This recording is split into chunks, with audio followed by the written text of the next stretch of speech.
two teams that have dropped their assignments and are eager to win in this first stage of the playoffs. We have here the Cagayan Valley Lady Rising Suns going up against RC Cola Raiders right here at the United Sports Arena, followed by a second match in the women's division, Cignal versus Petron. And we will have our third match for the men's semifinals for them. We have My DSL going up against Maybank. All of that right here on Solar Sports for our continuing coverage of the PSL Superliga Grand Prix. My name is Patricia Hizon along with Mozi Ravenna. Welcome to the playoffs. Yes, welcome. And of course, exciting match. Why? Because it's going to be a knockout match. Right, and we were talking about it, you know, this kind of system that they put here in the PSL Grand Prix. It's actually really exciting because if you're RC Cola, who has not won a single game yet, if you win this game right here, you can actually advance to the next stage of the playoffs, as we can see right here on our playoff picture.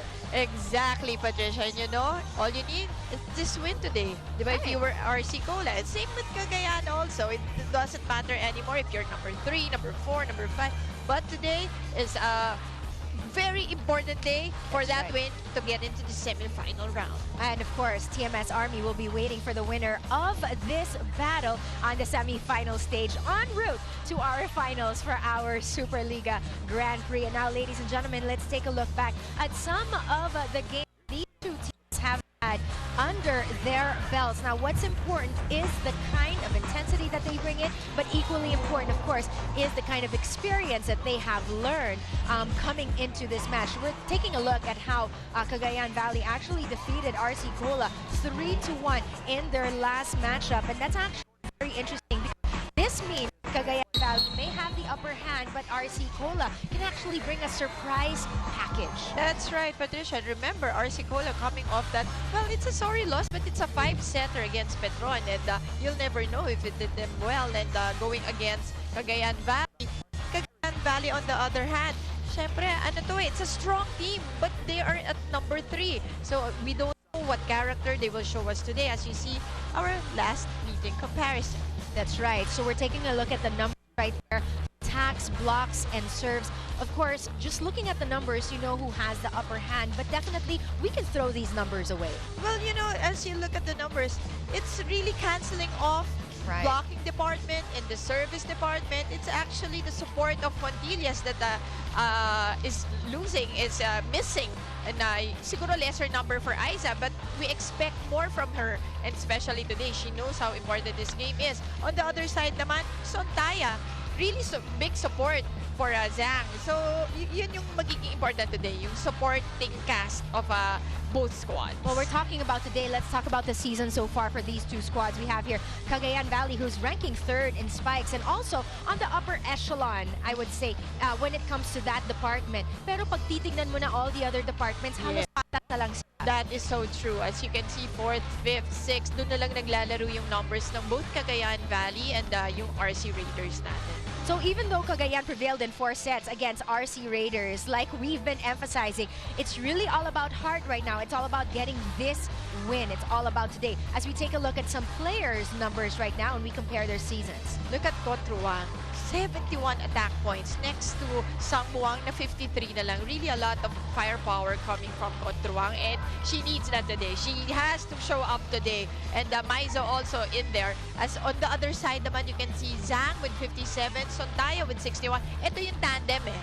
Zhang and Sontaya, they support each other, but they will need to go a notch higher today if they want to have this win. Pero Remulla, I didn't see her si Ivy in the yung warm-up. So let's see if that will take a bad toll on the side of RC Cola. Yung support pa naman sa mga imports sa magiging crucial dito. But of course, we'll have more insights on what the coaches are thinking going into this playoff battle from our courtside reporter, Denise Tan.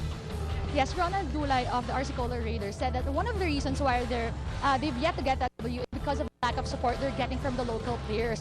And that will be much more intensified today since aside from Ivy Remulla, one of their starting middle hitters, Michiko Castañeda, will be missing today's match due to prior commitments at work. Having said that though, Dulay believes that the girls have learned their lesson in the past 5 games and that they will not be committing the same errors in today's match. Over at the side of Cagayan, Coach Nes Pomilar kept it simple. He said they are here as always, ready to give everything they've got and if possible, punish the opponent. Back to you, Patricia and Mozi.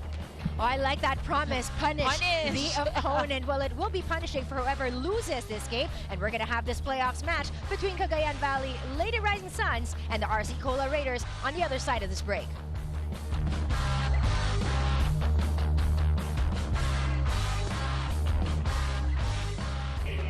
Welcome back to the Inara Sports Arena right here in the heart of Pasig, as we're actually introducing to this wonderful crowd that's starting to build up our officials for this game. We have a couple of course, well-respected referees that will be running this. This is the playoffs after all, and Patricia Hizon is at your service alongside Mozi Raven and Denise Tan. We are your trio that will be bringing you all the excitement for this quarter-final match between Cagayan Valley and the RC Cola Raiders. Mozi, we talked about it earlier. This is definitely exciting, not just because of the atmosphere, but because of the, I guess, the unknown. You really don't know what's gonna happen, who's favored, because at any time baka pwedeng maunahan ng RC Cola. Alam mo yun, if they catch, let's say, Cagayan on a bad day or something like that, di ba? Pero mo semi-finals kagad on your first win. Exactly. Of the tournament. Well, let's talk about the starting lineup ng Cagayan Valley right here. No surprises, si Coach Nes Pamilar knows the formula. Same faces, and once again, you can see that yung dalawang imports, they are just right away, no? Hindi na niya iniisa-isa pa. And again, as Denise mentioned, it will really support of your local players that will spell out the difference. Right, and of course, we were talking about Aiza Maizo earlier. Of course, we have to also make mention of Pau Soriano. Yes. I'm not sure if she got really injured in the also last game, but yeah, definitely the local players will have to, I don't want to say step up, because we all know that's what they need to do all the time, but they really have to take a bigger chunk. That's true. Then you share the scoring with the imports so that the game will, be easier for them. Right. And I think this is also very, very true for RC Cola, who has been leaning on Zhang and Montaya. And today, si Jen Montero, she said, siya lang ang only libero for today. So that adds a lot of psycho pressure to her. But, sometimes when you just enjoy the game and just, play your best, minsan things happen pa nga diba? She was in high spirits earlier. She was warming up with coaching staff and, of course, for the rest of the team. Remember, as Mozi pointed out, RC Cola has never won here in our Superliga Grand Prix so far. And these girls, particularly Sangmuang and Kotruang and the rest of the Cagayan Valley Rising Suns, could very well be their first victims. Well, what's missing lang talaga, it's a big, miss for RC Cola Raiders. Yung sabi pa nga ni Denise, pati pala si Michiko, wala rin. Castañeda. So, those are really big shoes to fill in for the RC Cola Raiders. But let's see. From here on now, ladies and gentlemen, we drop all the numbers and we just talk about heart. Let's see how RC Cola, with their import, Ningwaza, starting things off on the right foot. Let's see if she can banner this team. True. Raiders nga Tingnan na kung mare-raid nila ang Cagayan Valley. Maganda nga yung tandem nila ni Santaya sharing the numbers for RC Cola. But again, that's the word. They have to step up today. Just give it their all. Right. Missing right here by RC Cola, giving Cagayan Valley their first point also for this battle. Welcome everyone if you're just joining us now. This is the opening set right here for our quarterfinals match between RC Cola and Cagayan Valley. Here's the set. Sontaya from the left flank was long, and Cagayan will get that point. Asking for a check. No go, says our referee. It's long. Serious. She means business. Ito si Sontaya, no? Hey, you still have that big chance. Diba? Parang just this game. Just get this game. That's what I love about the format. As, of course, Cagayan Valley gets their second straight point right here, care of Pau Soriano. That's what I like, You just never know. You have to just stay tuned right here on Solar Sports to find out.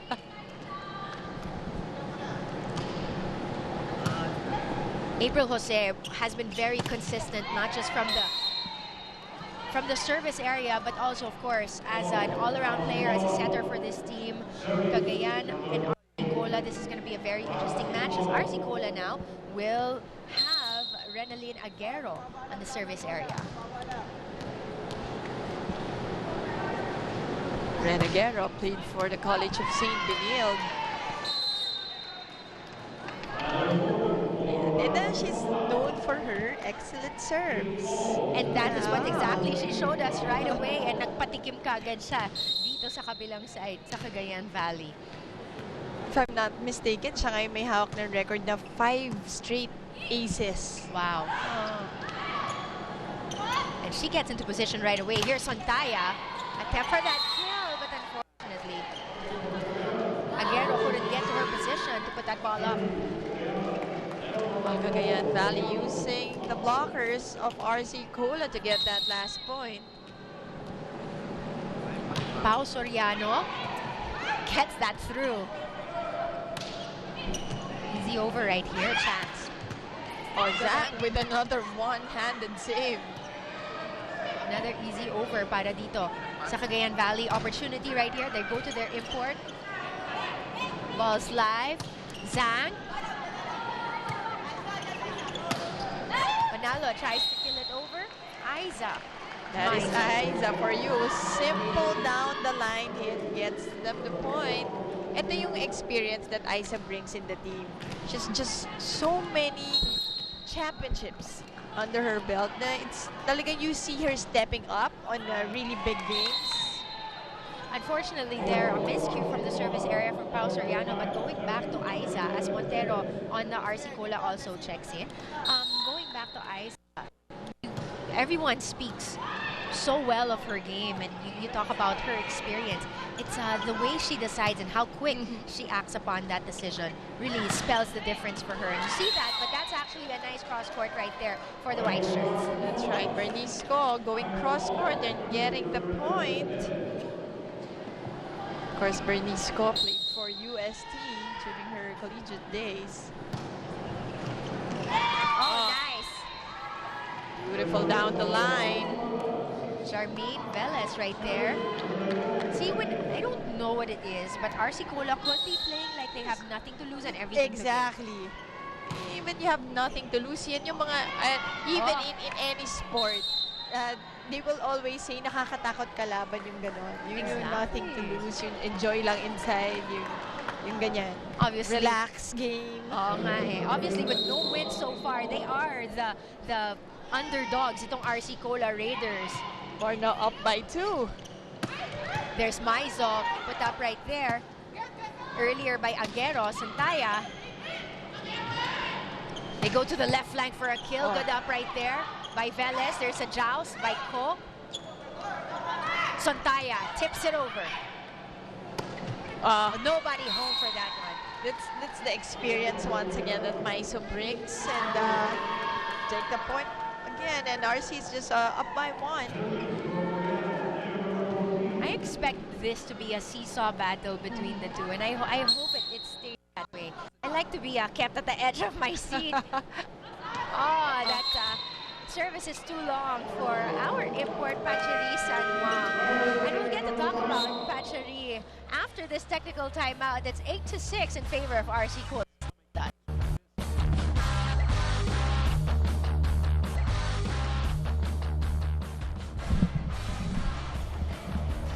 Welcome back to the Inara Center right here at the heart of Pasig City. I'm Patricia Hizan along with Mozi Ravenna and Denise Tan here. I'm watching out for news bits at courtside. You're taking a look at RC Cola. Mozi, what do you think would be... It's up by 2 points! Yes, I know. What has been the factor na nakaakyat sila at nakaangat by 2? Well, Patricia, you can see they're just enjoying the game. They're playing relax. Wala masyadong errors. On the other side, it's, I think, yung Cagayan, although it is not their game, it's quite a slow game to start this first set. So hindi yan masyadong laro ng Cagayan. So they're falling into the trap of the pace of RC Cola Raiders. Correct. You actually make them play according to your terms, and that's what the Raiders are trying to do right there. Service coming from the white shirt. There's the attack, and that is good. Fast. What a kill. And fast. Oh, man. This is what they want. Faster game, as you can see, Kotruwang. And that's what she's made of right there. You see her do that so many times. So going into this battle, si Cotruang naka 71 na Ba? spikes And na. sometimes, you don't notice her na parang ganun na pala kadami na spikes that she makes in a game because she's also an all-around player. Right. Well, for now, let's get some more insights from Denise. Well, teamwork is what makes the dream work, and a big dream at that. This is the reason why Ronald Dulay wants his Raiders to not just know that they need to win, they have to feel it and want it as well. Dulay doesn't want his girls to use the excuse of missing teammates to affect their game today. He said that as long as they've got 6 players inside that court, then there's no problem. They have to work what they've got, and they have to work together. Patricia and Mosey? Thanks a lot. Correct. Tamang-tama. Oh, pasok is para dito sa ating white shirt. Like Denise said, you just don't think about what's missing. You think about Yes. what you have.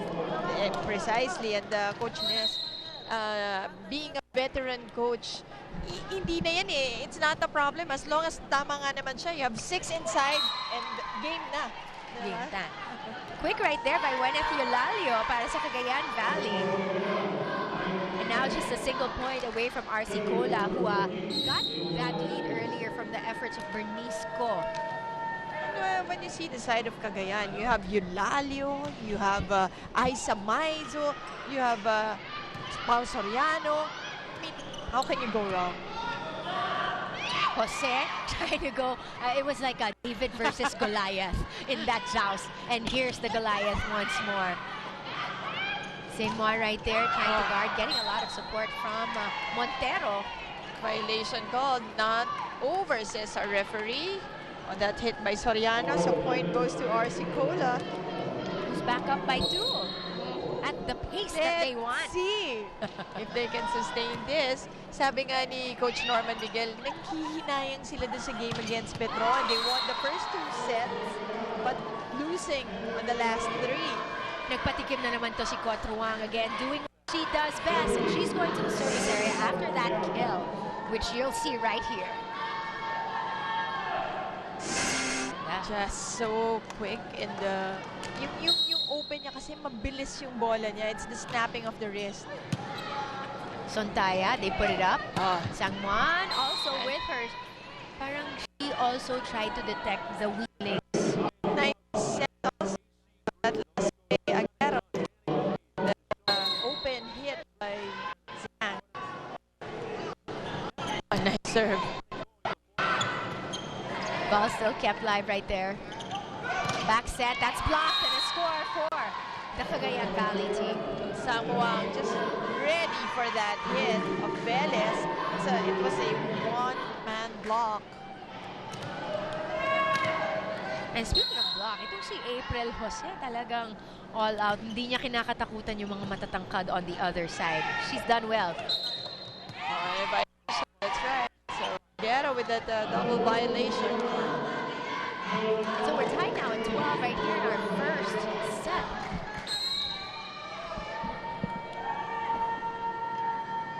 April Jose again. Oh, let that sail out. Oh, Caught the line. So point goes to Cagayan. Lucky break there for Jose. that was a gift. Yeah. Parang 2 defenders were already there, pero they let it go. And mistakes like that is something that RC Cola cannot afford against a team like Cagayan Valley. They send it over. Here's Cagayan with their attack. Oh, Soriano on that attack. And look at April Jose. Nakakuha siya ng point dun sa area na yun. Only on her second serve. Dun pa rin siya going to that area. Let's see if she'll still go to that spot. Iba naman. Sontaya right here. Good up. Oh, that was actually was gonna go wide na siguro, but Bernice thought otherwise.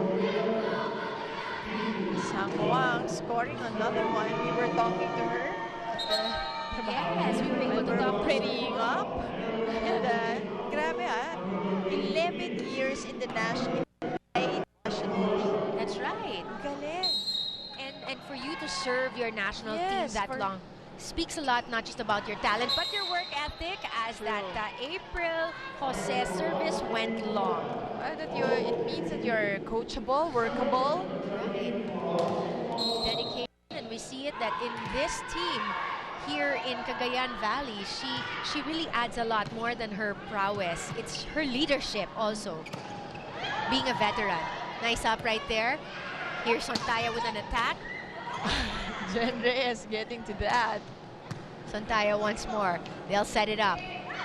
Bernice Ko. Aiza. This one's going to go because of our 11-year national team veteran. And because Cagayan has reached their 16th point, we'll be going for a quick technical timeout right here. Please do stay with us.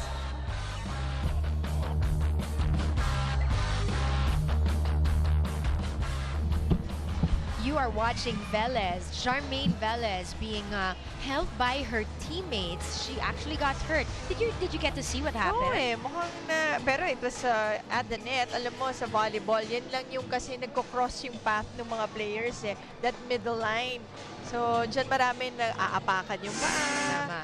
There's a spray. Let's take a look at this once again. Well, thank goodness for replays and our quick directors on their feet. That's what happened, and she was actually on her knees. But I can see that Denise Tan is already talking to her, and we'll get more details. Ang question yan, makakabalik ba naman. siya? Tsaka nabawasan na naman ng isang key player ang RC Cola Raiders. And they're missing already two, correct? Yes. And two crucial players at that, I would say. Remulia and Castaneda not with them today. Cagayan Valley Rising Suns will be resuming this battle right here in the first set with a 3-point advantage over the RC Cola Raiders. Yumang will be coming in for the first time in this battle. She also played for the College of St. Benil, just like Velez. Actually, teammates siya mga yan, and Aguero also. Here's the service by Pao Soriano. Good up by Bernice Ko right there. Garvin with a knuckler, but it goes out. So ito, matitiis naman now yung character ng RC Cola. Kung kano pa ba kanina kasi parang they were just enjoying, but ito nga si Velez hurt herself. But let's see, baka naman makabalik din siya. That's right. They look determined right now with Sontaya with that kill. Look at that. Penetrating and wrecking that defense. That is so true. And then that was actually 3 blockers for her. That's how much respect they give Sontaya. Oh, that's actually 2 blockers for Sontaya. And then moments after that, she took a look at her nails. Parang, hey, another day at the office. But this is just to show you. I was going to say that. Parang, okay. Oh, next. Next set. On to the next. Well, here's one that you see a lot. And we've talked about her extensively. 11 years in the national team. And she brings all that experience here. That is so true. Just like an ate on the side of Cagayan. She's not very talkative or very... you can see she's just quiet but leads by example. And what you like about Samoa is that when you see her play, she goes for defense 100%. She goes for her offense every time. Just your typical yung players that you want on your side. And because of that play earlier, that kill down the line by Aiza Maizo, it was another service opportunity para dito sa Cagayan Valley. Here's Sangwang once again. They go for a quick hit. Eulalio on the quick. And RC Cola says, wait a minute, let's regroup and let's discuss. And we get to turn it over to Denise Tan, who's got this report. Guys, Charmaine Velez, who's actually suffered from her very first ankle sprain, said that she's okay. And after she gets all gamed up, if Coach Ronald Dula is willing, she'll be back in the game, guys.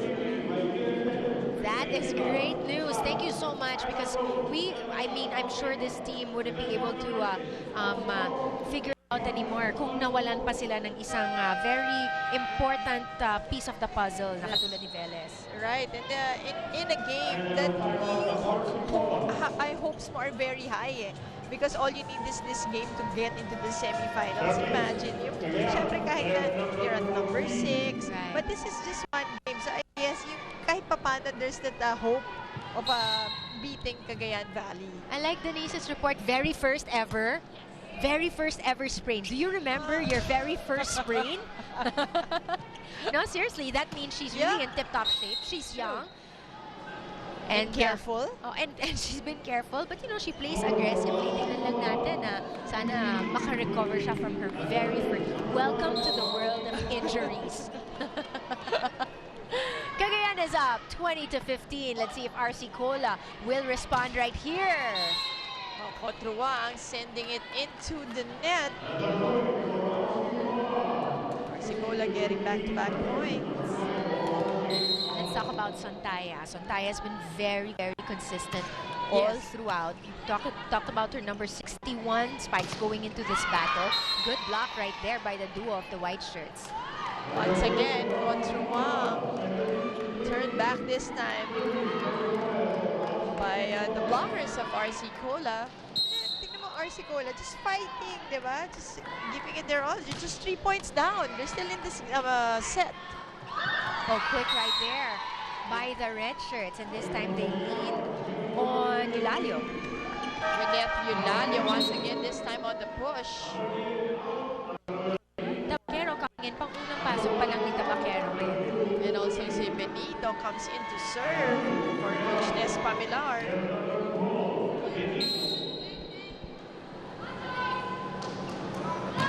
Joy Benito with that service.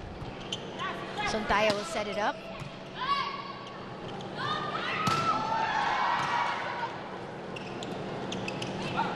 Here's that was a really excellent open hit. So Mingwa Zhang, do you find that she's been a little quiet despite that loud attack, of course? We say that because we expect maybe double her numbers today. That's why you say that she's quiet. But once again, this is a game where everybody has to step up.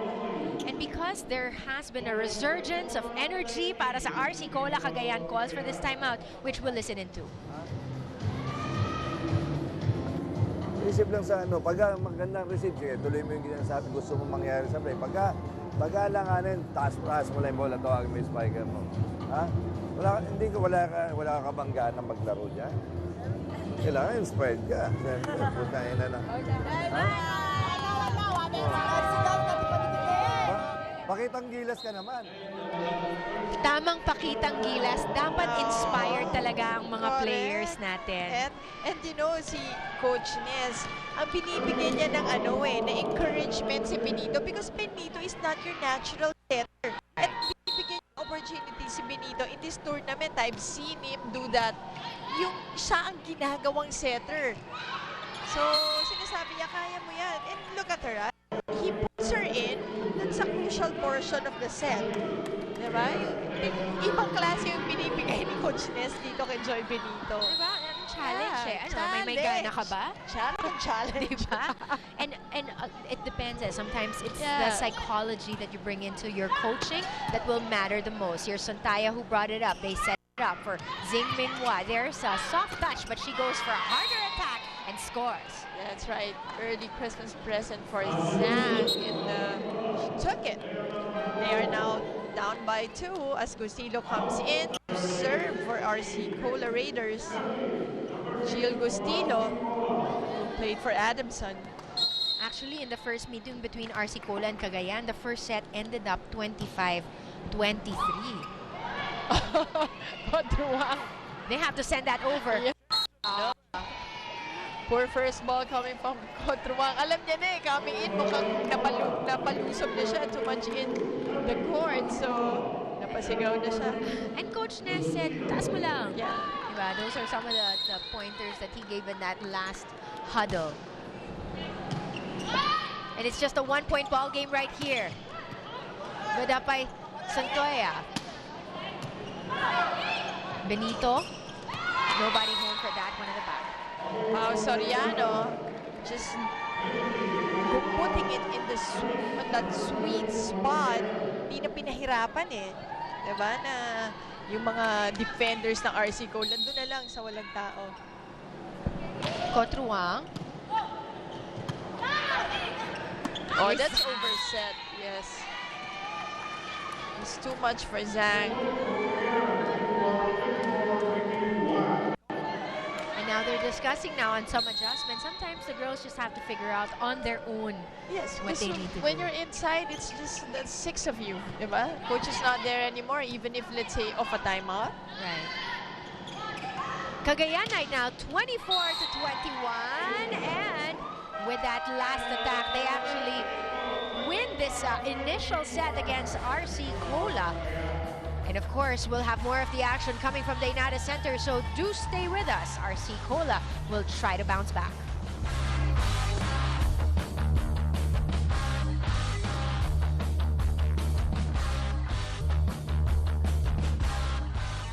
Welcome back. You're taking a look at this first set that we just had earlier where Cagayan won it, and not just these departments that we're talking about, but that first set.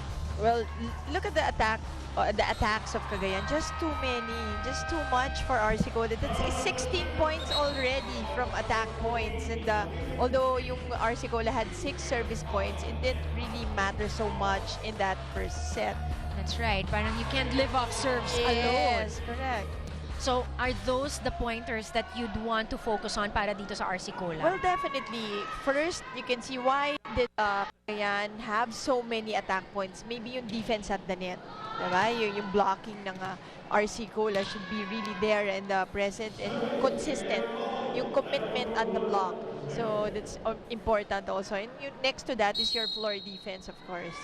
RC Cola has been ranked 6th in this division in terms of blocks this season.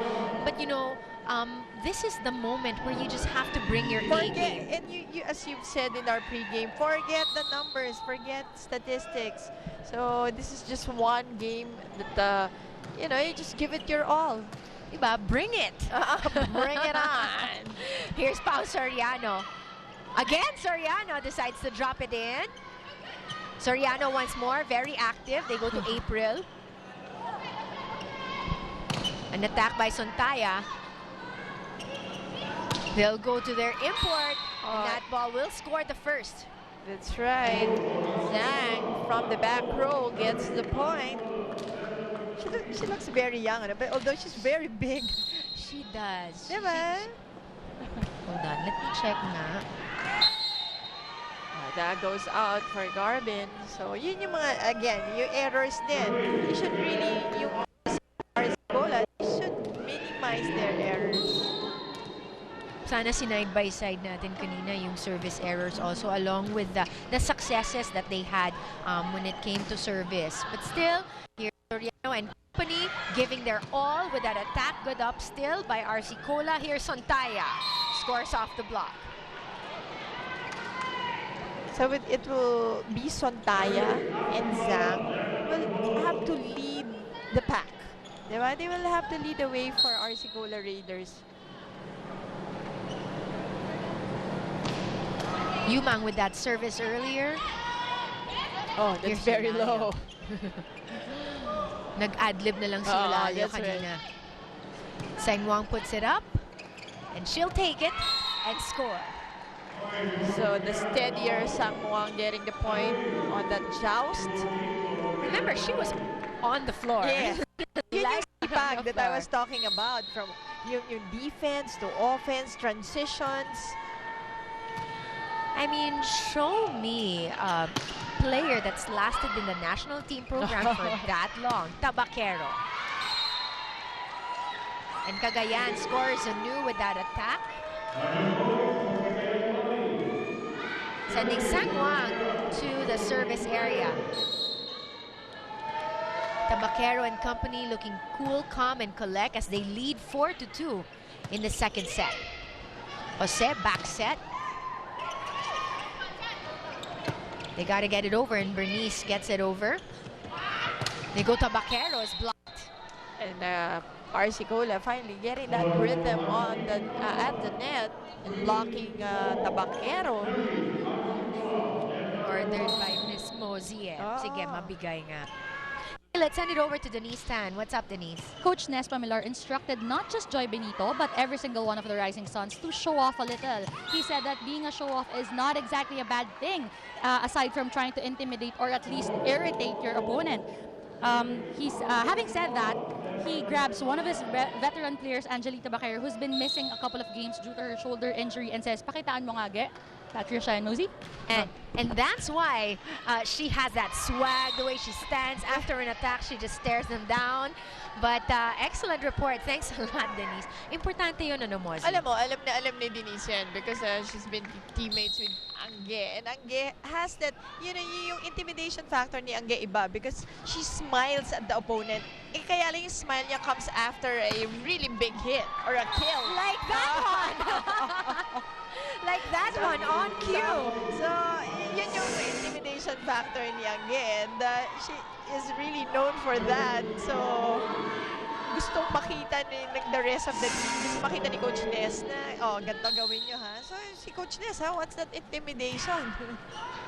Sa RC Cola pa. Sa RC Cola pa. Parang, you know, you put them away in many different departments, and one of them is the psychological department also. Na parang isahan mo na mentally, defeat them. And I guess itong si Coach Ness also wants that dominance going to the semifinals.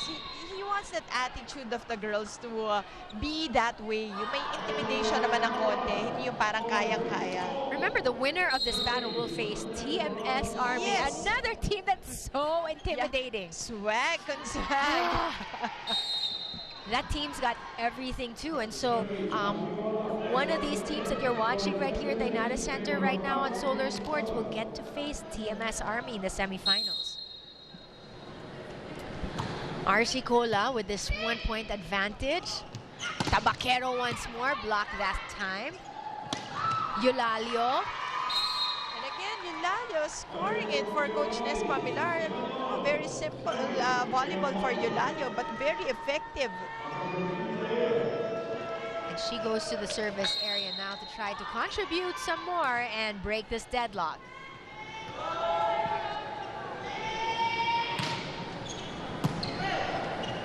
Garbin.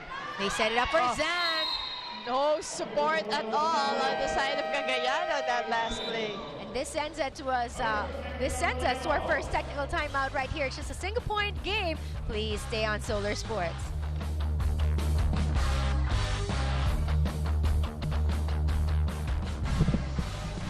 RC Cola Raiders, Zhang Minghua with 8 attacks and 1 serve. But what else can you say about this quiet but efficient operator? Well, up against, let's say, Sang Muang, ngayon, she's really playing better than Sang Muang. But remember, Cotruang is also contributing, and itong on the other side naman, you have Sontaya also. Well, she's just there steady, but you cannot be just steady today. Not today. Yes, not today. Today, you have to have your A game. Kung pwede lang lahat, A game.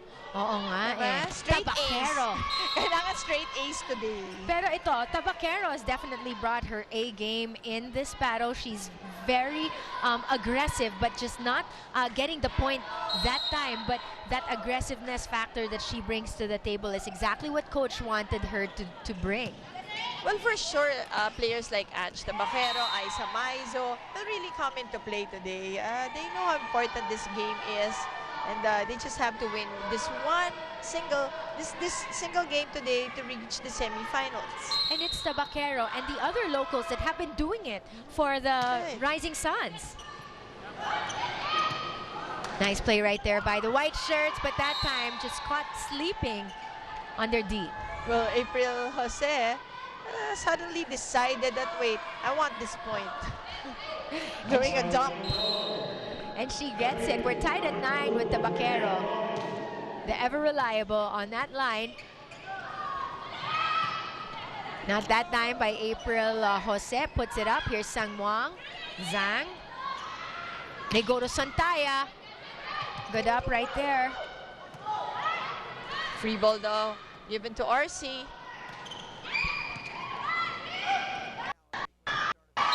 Once again, April Jose with a dump ball. And Bernice just didn't have enough time to recover and get that ball up. And then, you know, April, they were still scrambling for defense to get back to defense. At took advantage of that, and she got the point. This time, service is wide for Tabaquero. And we're back to a deadlock, 10 apiece.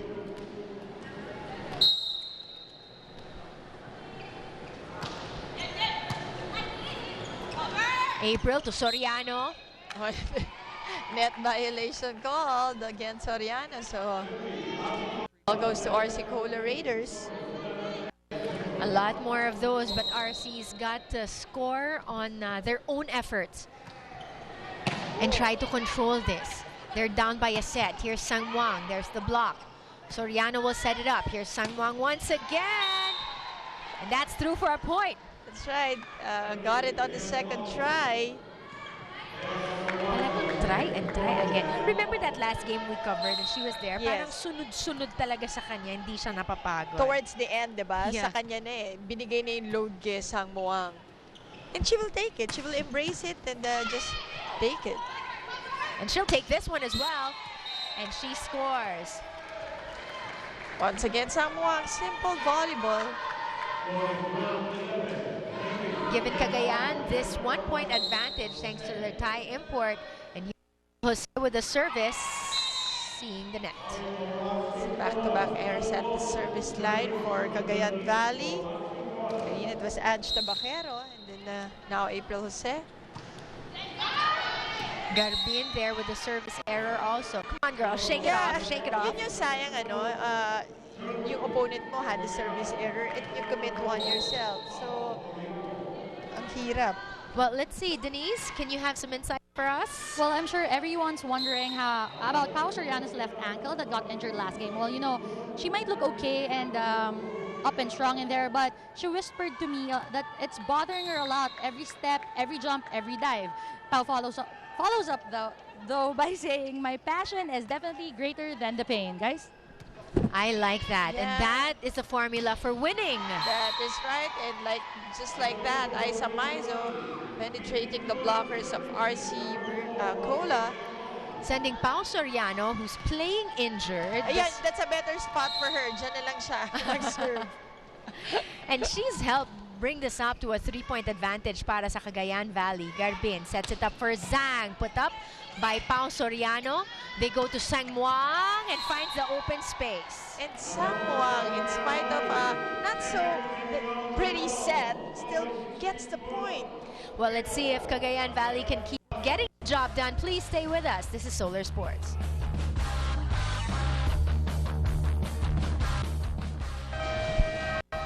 Looking at the stats of April Jose with 19 excellent sets. That's right. April has just playing steady for Coach Nes Pamilar in this game. Plus, also scored from 2 dump balls si April Jose. So, as against Aguero with only 5 excellent sets so far. At the end of it, And to think, pinapasok pa si Benito to set. So, nilalabas pa si April Jose ni Coach Nes. Sangmuang right there with another successful attack for Cagayan, who's now up by 5, sending Pao Soriano back to the service area. I didn't see, was that because of April again? So we're going to have some personalities changing right here. We have Bernice coming out of this game, and RC Cola just sent in Jill Gustilio. Oh, and that short lull iced Pao Soriano's her last serve was long. As Jen Reyes checks back in this battle, preparing for Yumang's service.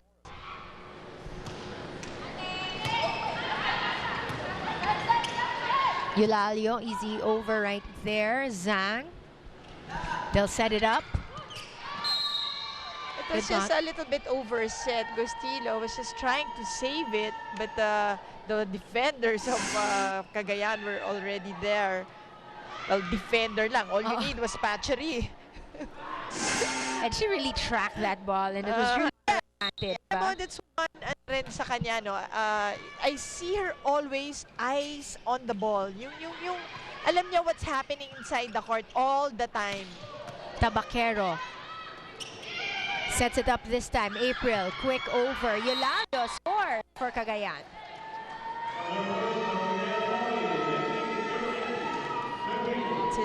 Eulalio has become the silent operator on the side of the Lady Rising Suns. I know we're not hearing so much from Cotruang, but you hear Eulalio, Tabaquero, and Tabaquero again with another attempt, and she wins that joust.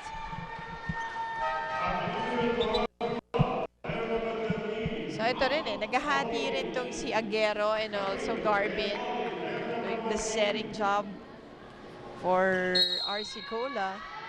As we take a look at the service errors and the success that they've had. Yes. Yung 2 faults pa lang naman si RC Cola. Ang Cagayan has more faults than success. But at least on that skill, yung sa service lang. But they make up for it in most other departments. That's why they're up 21-13 right here in the second set. Pachari with the service. Layo niya, no? Miscommunication that time. Gustilo getting that point, and no one there for Cagayan Valley. Parang no reaction at all. Shake it off, moving on to the next. And they're waiting for Sontaya. Tabaquero again. So consistent. Yes, testing the defense this time of Sontaya. Ito na naman yung familiar substitution of Coach Nes Pamilar. But this time it's Dawis with Benito. With so lagi may friend si Benitong Bitbit. When you have a 22-14 advantage, you can definitely give your the players that have worked so hard some rest. But it could be an opportunity for RC Cola. Right. Just a couple of more of those. Yung mga string of points lang. Mga 6. mga 7. So isa lang, you guys can do it. And of course, RC Cola will have to play with sense of urgency, especially with Tabaquero ad-libbing and trying to give him a taste of different shots. But RC Cola responds, seeing an open area. Montero on the other side getting that hit. The other Montero, that's Desian Montero. Tabaquero once more. This time it's wide. Yun, isa-isa para sa RC Cola. Sinasabi mo Ini-isa-isa nga, sinusunod ka naman. So let's see, Coach Nes still not reacting. Oo nga Service error. Ito yung you don't wanna see. Momentum breaker. Yes! It's unforced error siya Right, and then you have Pao Soriano checking back in this ball game. At dahil papasok na rin nila si Vargas, replacing Eulalio for the meantime. I may say, I like the hairstyle. Talagang Kaya ko ba? effort. Oo nga. Earlier, you saw Carmela Garbin ng RC Cola. Of course, for Aguero. yes, a lot rests on the locals of RC Cola as well as Sontaya tries to get one through, but they go to Tabaquero for the red shirts, and they actually, RC Cola gets a point out of that. That's right. It's a net block for Anget. As Southlyn Ramos comes in to serve for RC Cola. Commercial lang. I like her name, Southlyn. Southlyn. Parang bagay, di ba? Yeah. Alam mo, Southlyn. Let's see if she's efficient for this battle. Of course, every person will count. Big hole right there in the back. That's right. Poor defense. Side of RC Cola. Easy taking for Cagayan Valley. At kani-kanina pa lamang pumasok itong si Dawis for the first time in this game. And big smiles for Cagayan. Set point para sa kanila.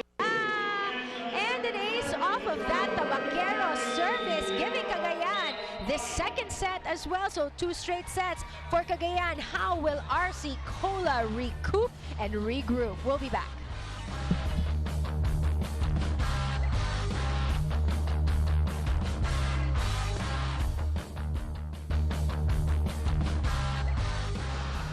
Welcome back, ladies and gentlemen. Let's take a look back at what happened in set number 2, where I thought Tabaquero was just brilliant. Well, brilliant. Tabaquero and the rest of the gang, as like Sang Muang, That's why they were able to produce once again 16 attack points. Same as yung first set nila. While on the other side, it was just 8 attack points. Again, they were able to limit yung production ng RC Cola in the attacks. So, yun talaga yung nagsispell out the difference, no? Yung parang at some portion of the game, yung Cagayan Valley is just attacking at will. They were just like getting that. the points, lalo na towards the end. God, yung ending pa nga was a service point, di ba, that they let go. So, easy taking for Cagayan on that second set as Tabaqueros. You can see 6 attack points and the serve. And we haven't been seeing much of Quarterfinals in this game. Yun pa. So, you know what they can actually do?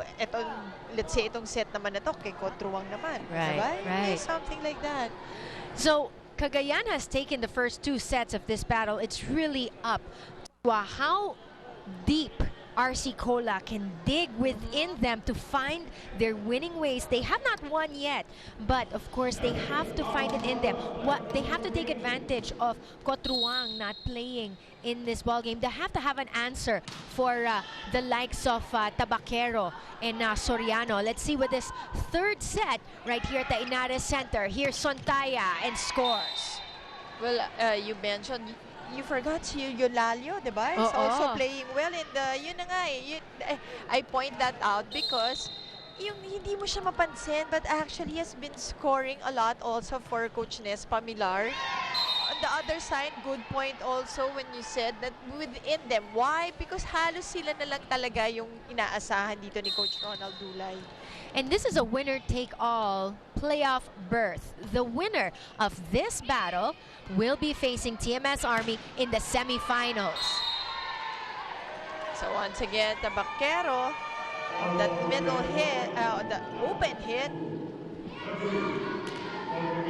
I like what you said. They've been scoring at will. Di ba yung towards the end of that second set? And then the stare downs and the swag and all of that. But definitely, going back to what has been said earlier by Coach Nes, gusto niya pati yung psychological advantage sa kanila. That's right. And, I guess, yun na nga yung preparation niya going into the semi-final round.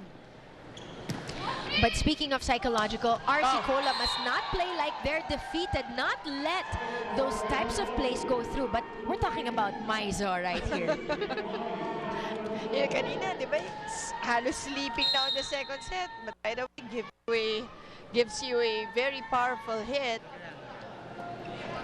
Here's Gustillo. They set it up now. Sontaya will go again to Gustillo. Soft touch didn't work against the D. Free ball given to Cagayan. Maizo. Again. And Tabaquero, in fact, almost missed timing the ball but was able to get it through that off-speed hit. Miscommunication earlier by Yumang and Garbin, who just looked at each other after that error. But hey, we're tied at 3 here in this third set. Let's see what RC Cola can come up with. Sontaya with that back set and scores. They will need a lot from, once again, Sontaya and Zhang. Sontaya with that cross-court hit. Looking at Maizo's number, Aiza Maizo with 5 attacks and 2 serves. And I know that she's one of the players that you also like seeing, no? Yes, and especially ito, you know that all they need is this set to go into the next level. So expect Aiza to at least, I think, better scoring for her in this third set.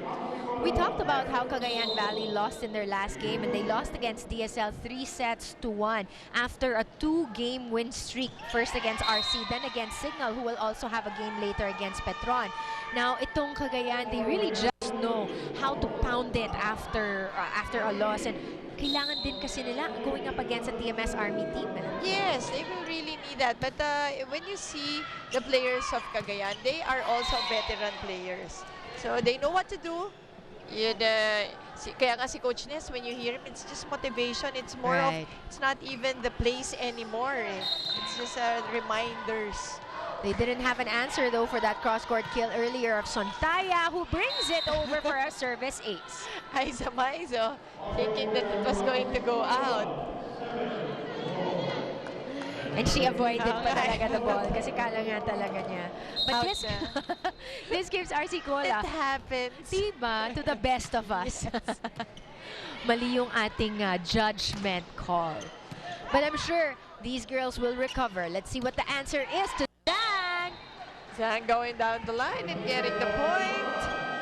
And Zhang sent us to our first technical timeout. RC Cola doubling the production of Cagayan right here in this third set.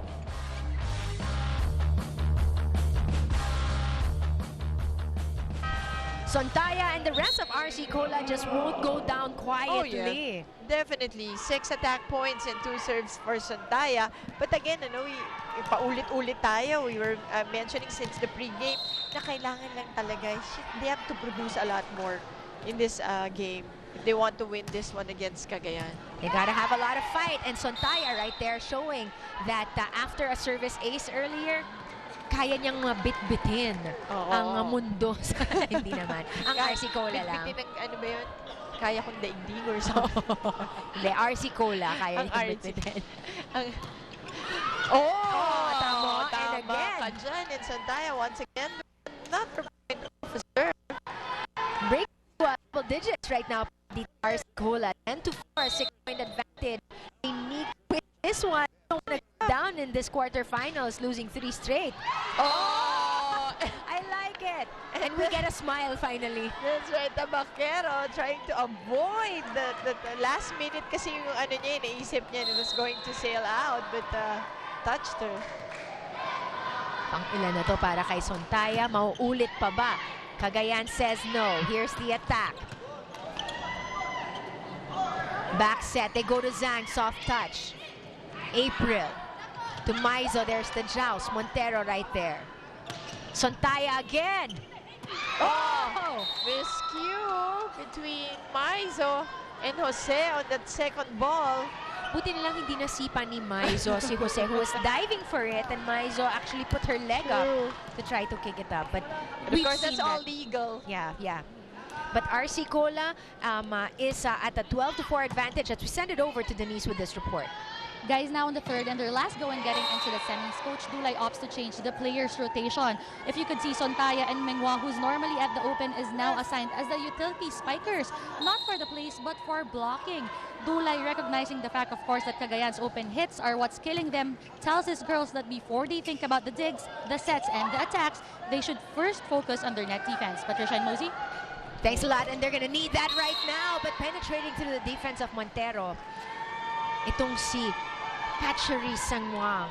Well, again, going back to yung first 2 sets, why, di ba, that was our question, why was Cagayan able to attack 16 attack points as against only their 8?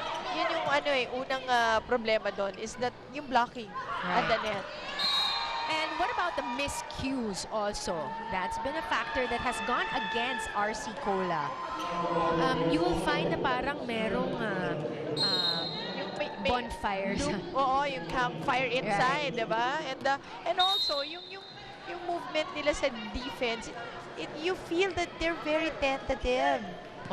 That's another good point that you've made right there. But they need to be decisive. They need to kailangan talaga akuin na nila itong third set all mine, di ba? No more yours. All mine. Block right there. There's that one that Coach was talking about as they go to Zhang. Beautiful hit there from Zhang. Again, RC manages to double the scoring, the production of Cagayan Valley, the favored Cagayan Valley Rising Suns, 14-7.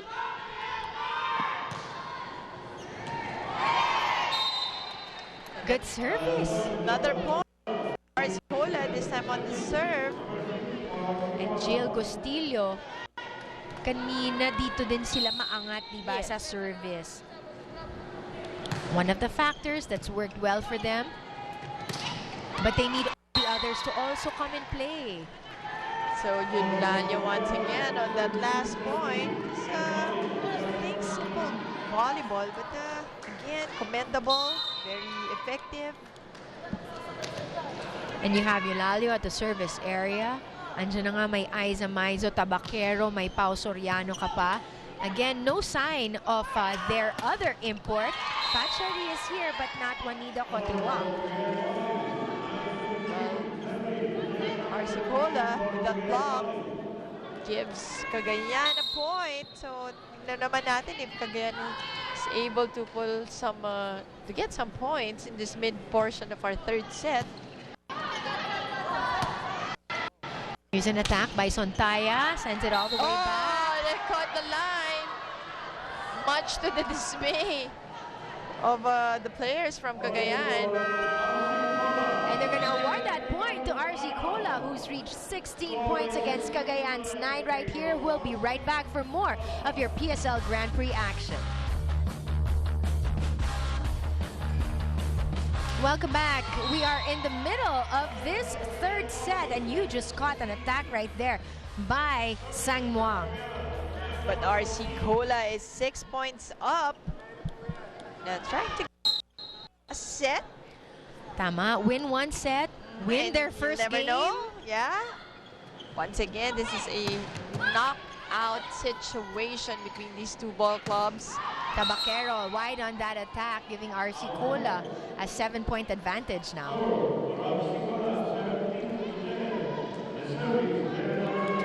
Ito kung merong babyface assassin sa PBA, dapat dito sa Grand Prix meron din. Ito yun. Wala nang iba. Di ba? Pwede. Yeah. Ano big baby But here, we have a timeout by Cagayan Valley, and the reason being is because they're down by 10. Let's listen to what coach has to say. Pag naka-receive, kaya ni Pao yung bumablock sa kanya. Doon natin paspasan, ha? So, basta maghiwalay lang yung ano. Pag nakita mo, pag ano ron, magka maganda receive, pa-play ka at dulo. Okay? Play quick. Tapos pagka walang receive, danda, itaas mo lang ano. Kaya nandito si Ay, ando si Angge. Pwede mag-ano sa likod, ha? Sige lang, wala tayong receive, wala tayong receive. Reception muna. Masyadong nag-relax. Well, yun talaga yung nangyari sa Cagayan Valley Rising Suns. Nag-relax dito sa third set. Well, we always see that. We often see that in volleyball games. Yung pagkahalimbawang nanalo ang isang team ng first 2 sets, tendency is to relax on the third one. But let's see if Cagayan will still recover. But it's a 8-point lead for Arsicola, Which Cagayan is now determined to continue to cut down. Quick play right there by Soriano and Coach Ness. Ang Arsicola naman, let's see what they're made of. You know, they're up by 7 already. They have to keep the lead. And, you know, it's a set they have to win. It's a long road para dito sa RC Cola to get this game back, but it's really never too late. It's just all about a trigger, as we have a timeout on the floor, but we will be listening in to RC Cola. Kausapin mo na ito kung saan may hiligan. Okay? 1 good receive, then stop, 19, then we go.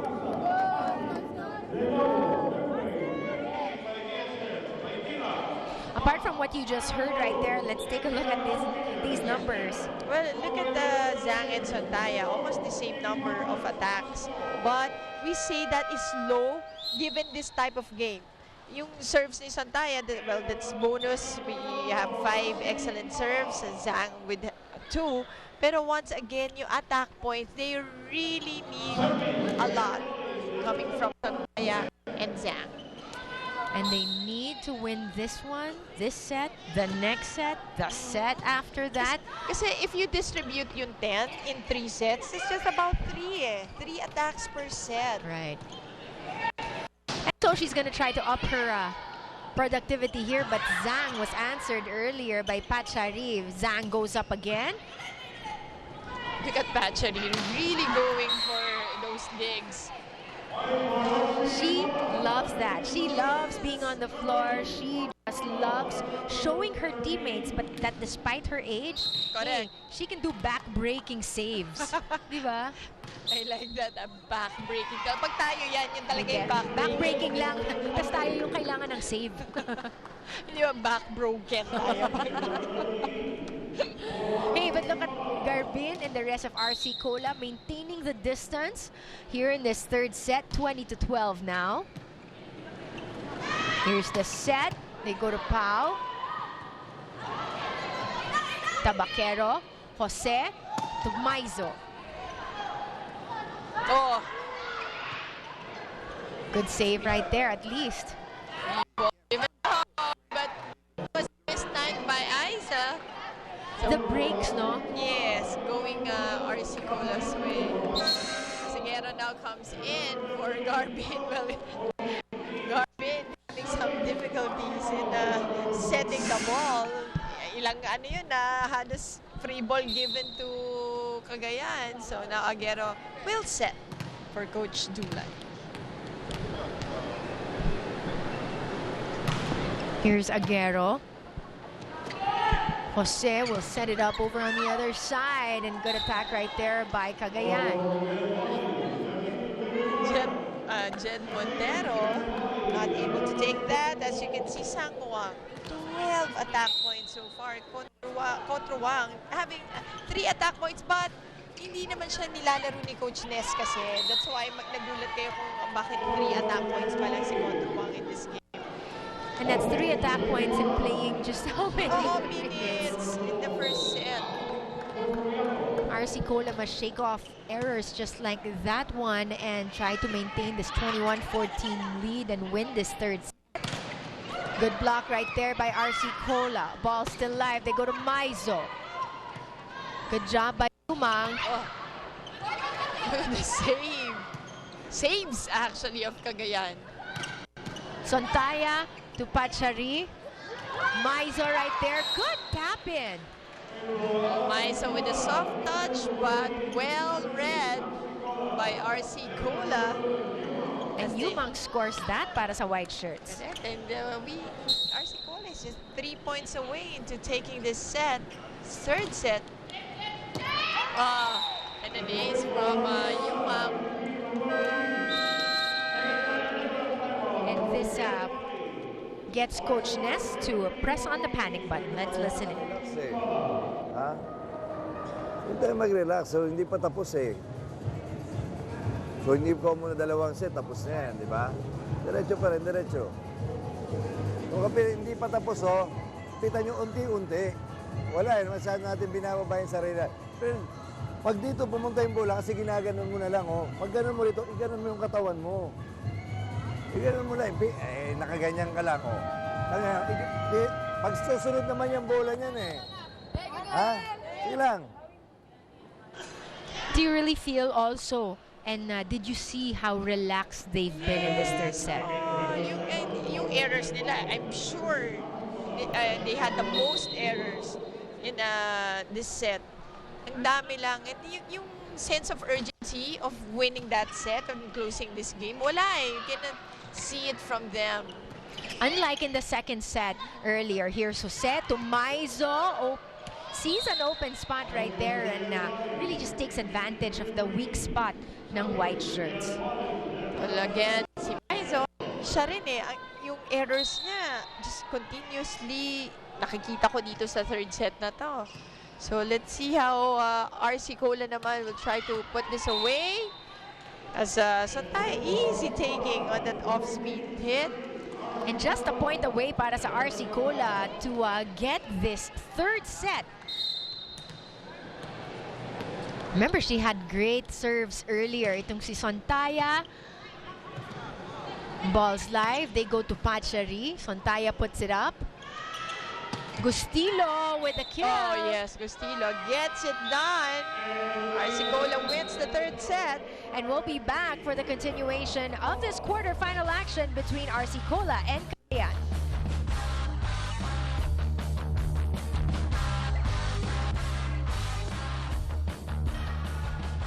Welcome back, ladies and gentlemen. Let's take a look at what transpired in that third set. Well, look at the big number. Here is the 8 service points coming from RC Cola. Yung attack points, yan, na-limit na rin nila ang Cagayan to 12 with their blocking. As you can see, 2 more na lang ang Cagayan when it comes to attacks. Pero yung serves, 8 Excellent serves. They're gonna need more of that. They're gonna need to be aggressive Pwede ba on those 20? attacks. Pwede, di ba? 20 serves. And so we are here now on this fourth set of action here in the quarterfinal round between RC Cola and Cagayan Valley Rising Suns. The Raiders just won their first set earlier, and they're hoping to continue on winning to be able to meet the TMS Army in the semifinals, who are already waiting and raring to go. Service error there by April Jose. I'm Patricia Hizon along with Mozi Ravenna and Denise Tan. We are bringing you all the action from the Inada Center in Pasig. Garbin on the serve. Oh, Pao Soriano. Ito yung hindi natin masyadong narinig on the third set. Pao Soriano. That middle hitter of Cagayan. Pero madaming ginawa naman kasi sila Aiza Yun nga eh, di ba? Yun yung maganda sa Cagayan. Just a lot of talents, di ba? That can actually take over anytime.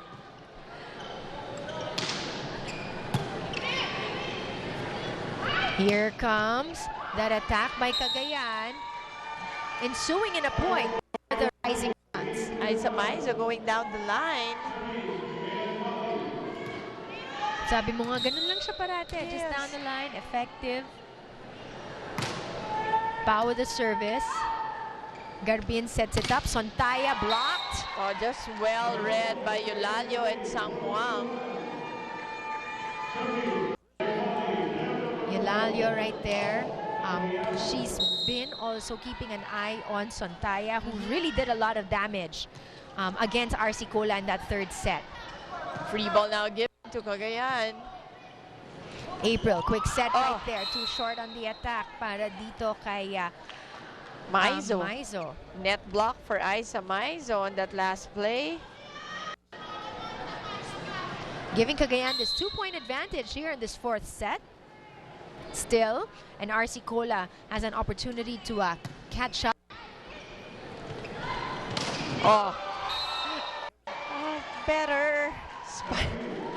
Better play coming from Cagayan. Sabi niya, ito yung gusto kong gawin eh. Cagayan Valley Lady Rising Suns has Aiza Maizo, this time going cross court. Straight to Garbin. Didn't have an answer. Cagayan up by 3. And 2 sets. Sontaya. Good up by Reyes. But a free ball given to RC Cola. Let's see how they capitalize on this one. Sontaya blocked right there. Yes, once again, well read by Eulalio. You know, yung defense ni Eulalio on Sontaya, yung commitment is just there. You could see na tinitignan niya, sinasabayan niya yung movements ni Sontaya. I like her. She does the little things and she does important things also for coach. And there again, another block. And Eulalio was part of that. It's just a wall now on the side of Cagayan Valley. Nahihirapan sa offense yung RC Cola Raiders. DS talaga tong si Eulalio. Cagayan with a 5-point advantage here and an ace. How did they call that? They're going to be giving that to Cagayan, giving us our first technical timeout here in this fourth set. 8-2. What will RC Cola do? We'll be right back.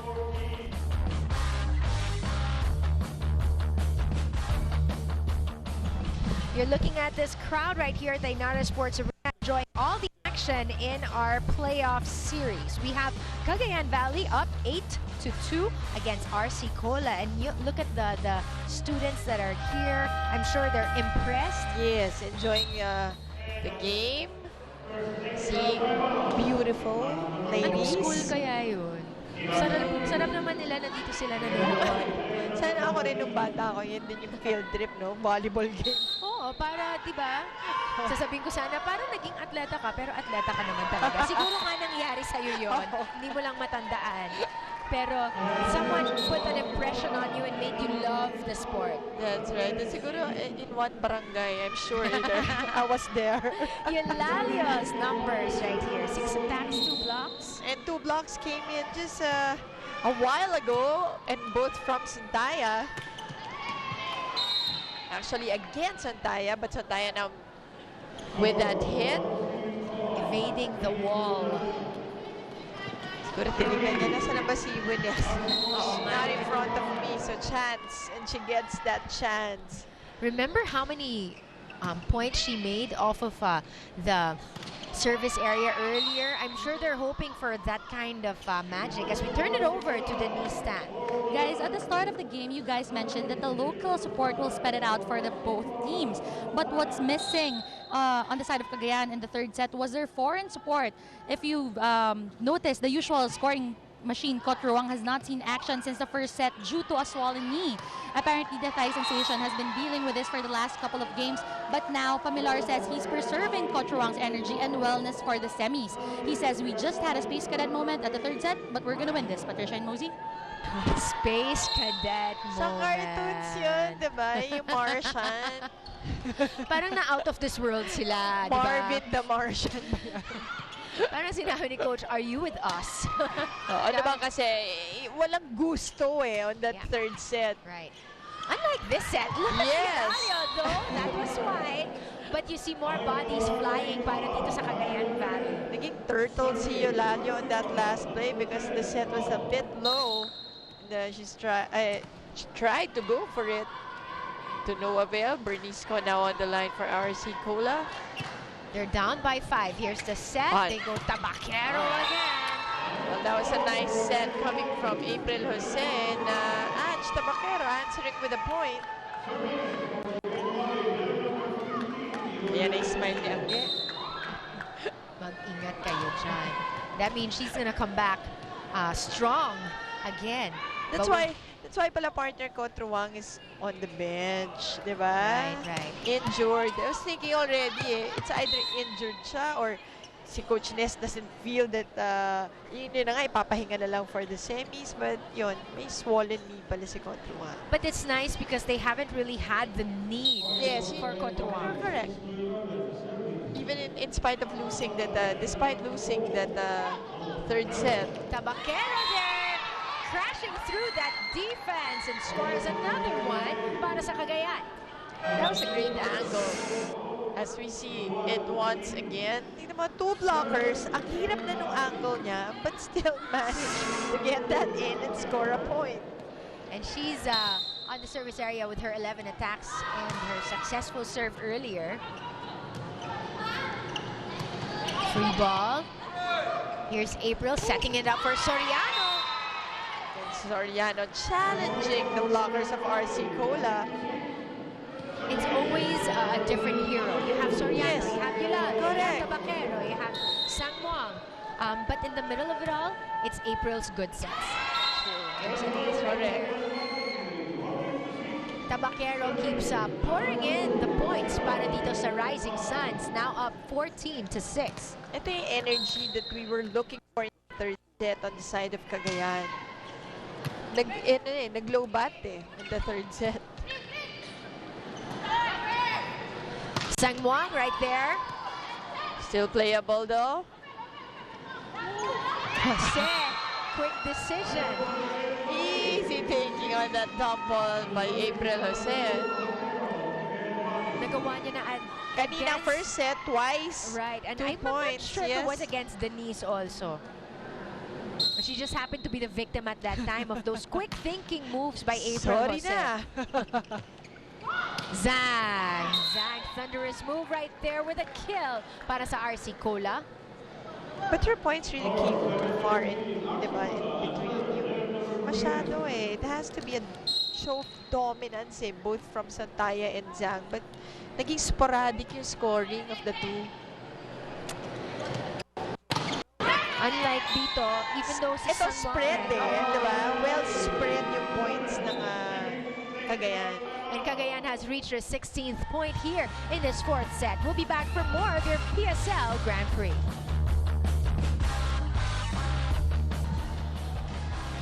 You're looking at Sangmuang. She is the lone guest player para sa Cagayan Valley who's basically been playing throughout this ballgame. Limited minutes lang para dito kay Quarterfinals who's nursing an injured knee.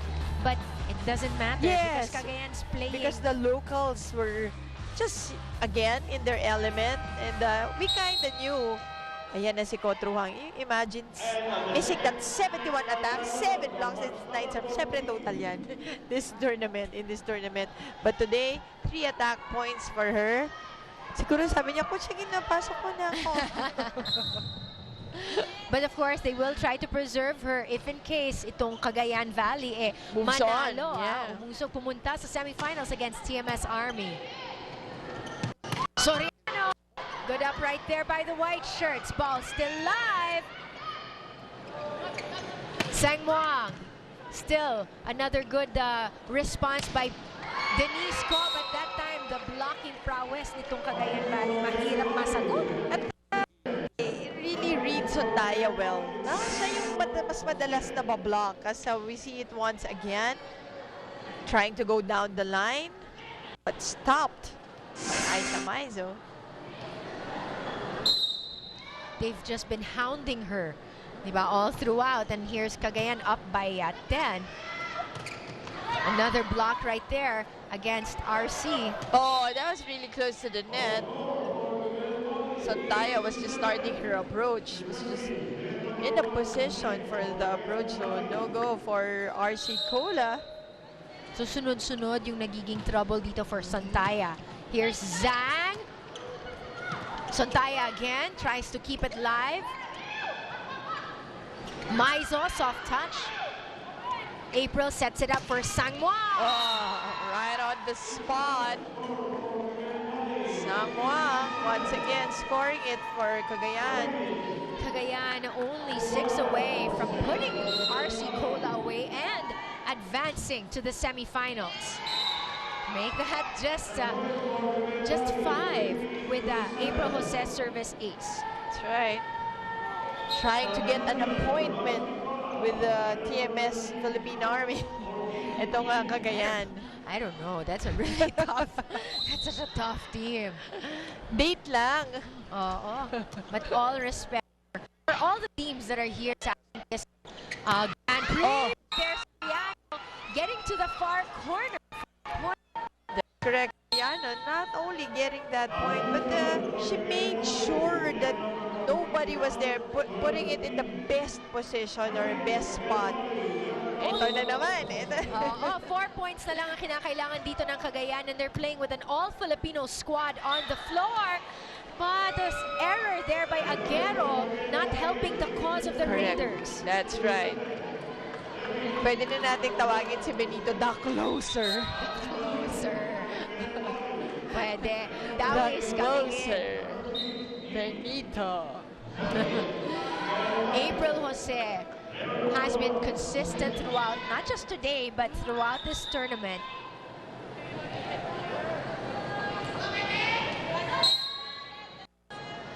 And she's at the service area now. Put up by Jed earlier. Here's Sontaya. There's the block. April again to Soriano. Good connection there.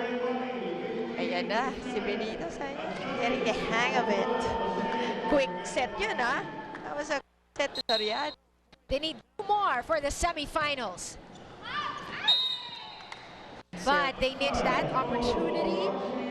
But Really a still, mountain to climb for RC Cola, partner. not just in this set, pag nakuha pa nga nila to, which I think it's gonna be really difficult with the way Cagayan is playing. You're right Hindi lang ito yung mountain, sunod-sunod ang kailangan nilang akyatin. Who wants it more? Oh, but that was mistiming that attack. But still, I'm Coach can play around with his lineup Yes. right now, but he wants this win, and he wants it soon. Oh, but now he puts in April Jose also. Also, April's inside with Benito. So, ito na. Vargas coming in, Eulalio coming back to hopefully close this. They're just a point away from that playoff berth that they've worked so hard for. And you're taking a look at the deflated bench of RC Cola. They had it in the third. Yes. This is match point though. Bernice Co will send it over. Free ball. Eulalio To April, Benito, off-speed shot. Aguero will set it up for Sontaya. Here's the attack by Benito. And the win! And she gets it. Not through her set, but through an attack. You have to take it where you can get it from. And Coach Ness got it from the locals and got a brilliant game off of their players. And we'll be back to wrap up this game.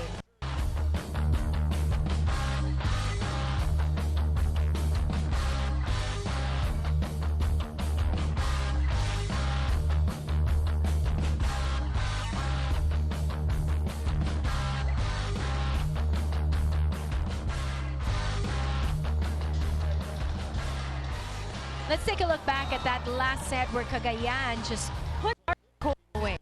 Well, look at the numbers. RC Cola, only 3 attack points in that fourth set. Naku naman, talagang mahihirapan with 14 points coming from Cagayan. Doon na naman tayo nagkaroon ng diferensya dun sa attack points. Right. And at the end of that, it was 25-9 in that fourth set. And taking a look at the other producers also of this Cagayan Valley win. And the Cola, Zhang with 12 points, wala ng double digit. And the 4 players tied 1 point lang. And Sontaya with just 5 points in that game.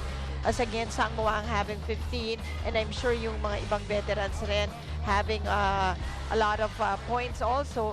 And yung blocking natin, well, at least yung RC nagkaroon din sila na blocking with different players. And yung service points was really the biggest advantage for RC Cola. Right, so the Cagayan Valley Lady Rising Suns winning it in 4 sets, 3-1 against RC Cola, who tried to come up with answers. Yes. But it was so difficult, especially when you have players like Tabaquero, who's at courtside right now with Denise Tan. Yes, best player nga, Angge Tabaquero with 14 points, 12 attacks, and 2 service aces. Angge, nung first set, narinig namin lahat si Coach Ness. He was saying, show off a little. At talaga naman nagpakitang gilas ka ng second set. What was going through your head? Of course, matagal din ako hindi nakapaglaro sa liga na to and magsisemis na. And syempre, very eager lang ako na makapag-contribute dun sa team. And though medyo nung umpisa, medyo nilalamig pa ako and it's a good thing na medyo nakuha ko yung zest nung continue na yung game. So, ayun lang naman. Yun. Alright, so sa semis ba, should we expect more swag from you? More swag, well, definitely. More swag. Ayan. Sige, thank you and congrats, Angge. Back to you, Patricia and Mosey. Thank you so much. Now, Denise was talking to Angge right there, who, as she mentioned, was actually coming in cold and he missed a lot. She missed a lot yes. of the games right here because of injuries. Yes, that's correct. But you know, Angge, you know, she coaches a volleyball team also. So yung mindset is really different, up in a different level. And sabi nga niya, hindi pwedeng walang swag kung Angge Tabaquero pinag-uusapan. All right, well, they're going to take that against TMS Army in the semifinals. And of course, we're going to be bringing you more volleyball action right here at the United Sports Arena as the Cignal HD Spikers are up against Petron Blaze Spikers, and we'll see who will go to the semifinals. This is your PSL Grand Prix right here on Solar Sports.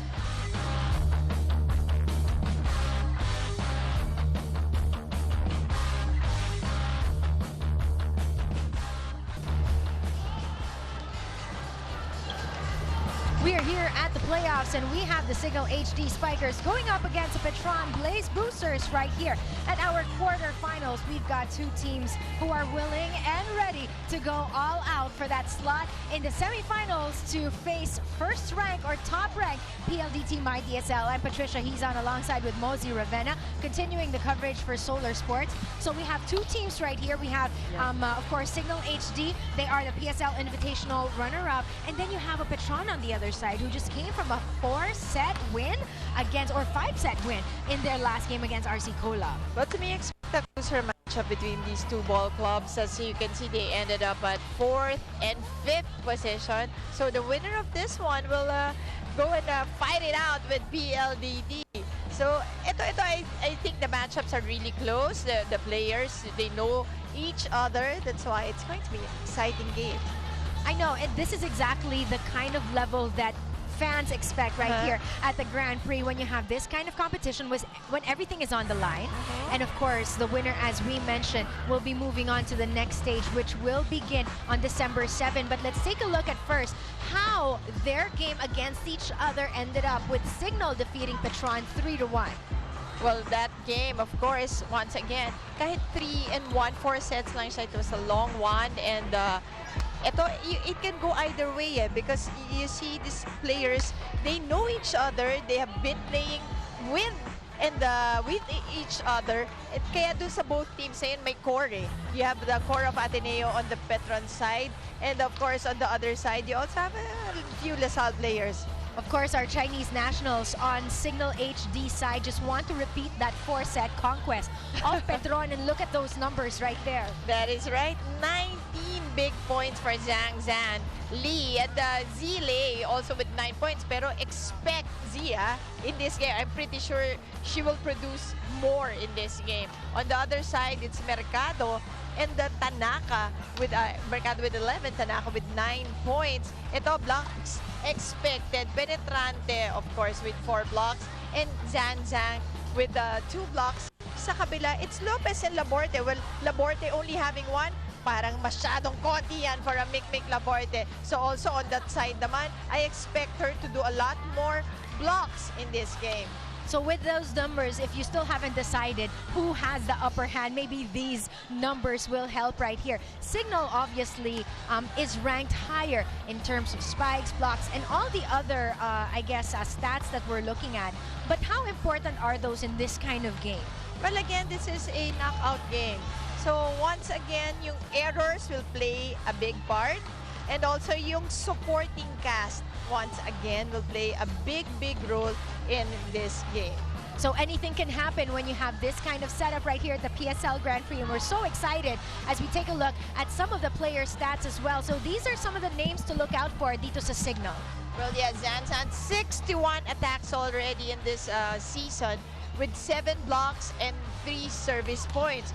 Z also with 45, 6 blocks and 7 serves.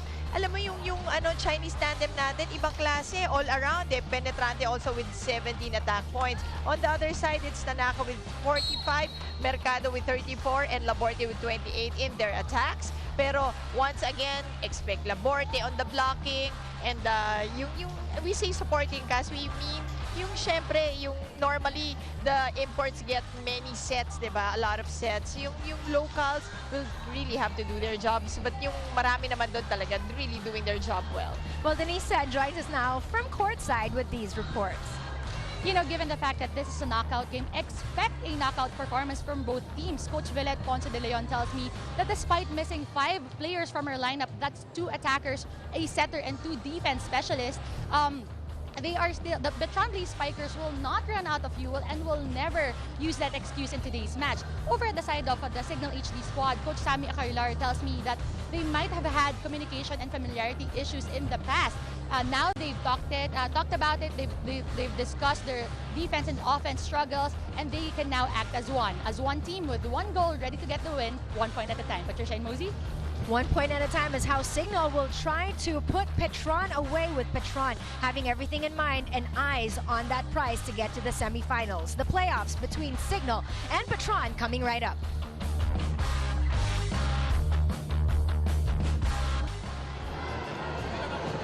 Welcome to the United Center right here in Pasig, where all the sports action is happening. Philippine Superliga Grand Prix. We have ended our elimination round, and this is already the second match of the quarterfinals, and of course the semifinals, where we have the PLDT DSL squad waiting for the victor of this match at hand. We have Cignal HD and Petron Blaze Spikers fighting it out for survival and for that chance to eventually make it all the way to the big dance. And we're talking about the crowning glory of all of these teams. Their aim is to get to the finals and win the title. Oh, definitely. And they know that today they have a 50% chance into getting that spot.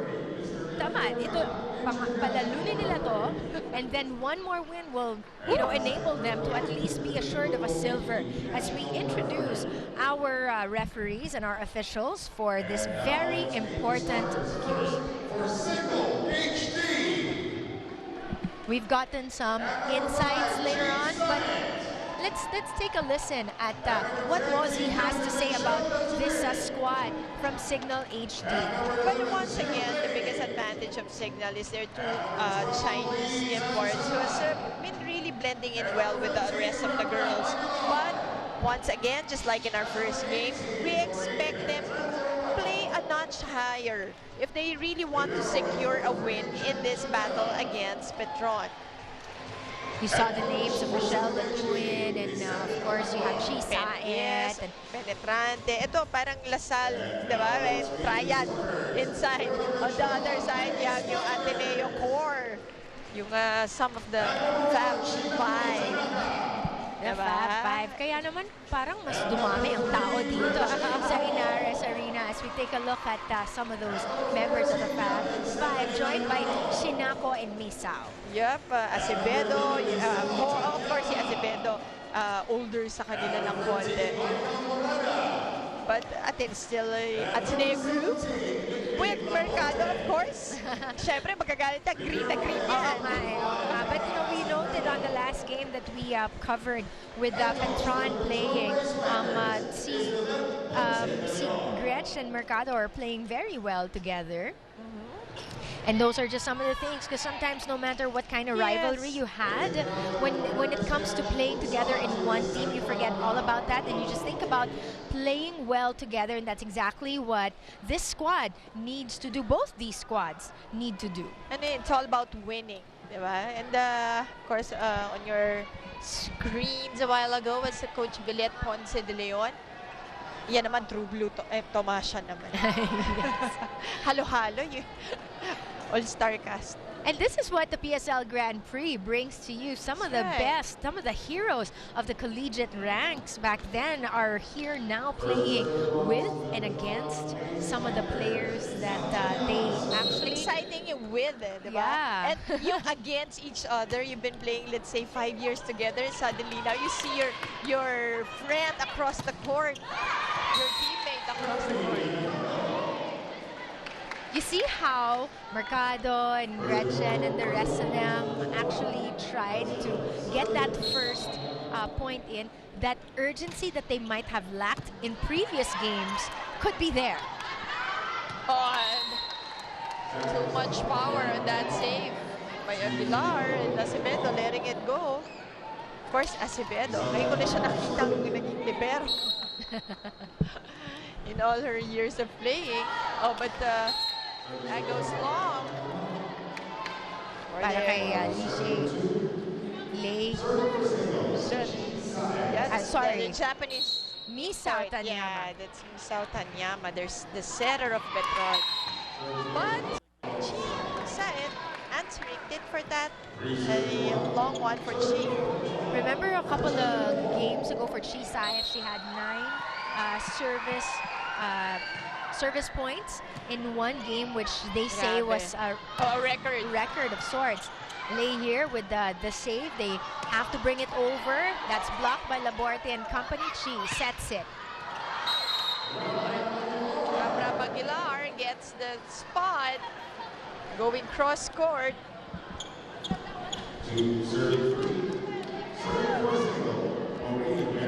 Look at the tall lineup of Cignal. You have Owano.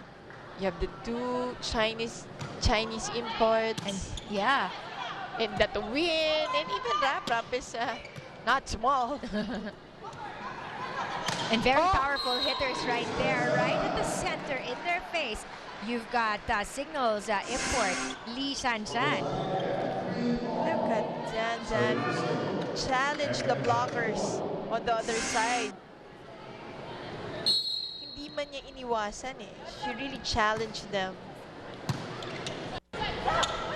Here's the set. Oh, combination play this time from Petron. And Shinako sends it straight to G Lane.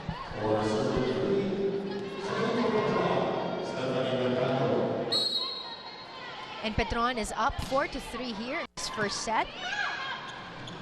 Saet to the twin. Gift from Petron. Tanaka trying to take on the world with that one. You can really see the experience and the leadership that she brings to Petron. Lee Shanchan at the service area for Cignal. Morada tried to score. Free ball now given to Petron. Back set Tanaka, soft touch. Here's Saet, sets it up. Aguilar. Here's Tanaka, scores. Oh, she scores. And you can see Tanaka really giving it her all. May nag-twist pa siya sa air after that hit. Itong si Tanaka Shinako, apart from her powerful hits, very reliable at setting up her teammates That's as true. well. Oh, Gelé. Hey, let's put Denise Tan back in the mix with this report.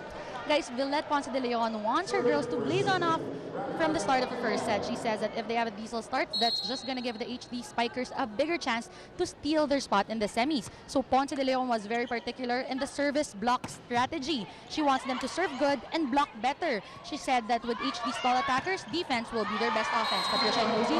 Thank you so much as Morada tries to keep up that good start that Coach Villette wanted. And she was just way up in the air for that open hit. Sending Mikmik Laborte. You know, Morada's not exactly the tallest on that field, you know, but you're right. She got a lot of ups with that last hop. But the twin smartly just putting it in the right spot. And she gets an opportunity to break this score at 6-all.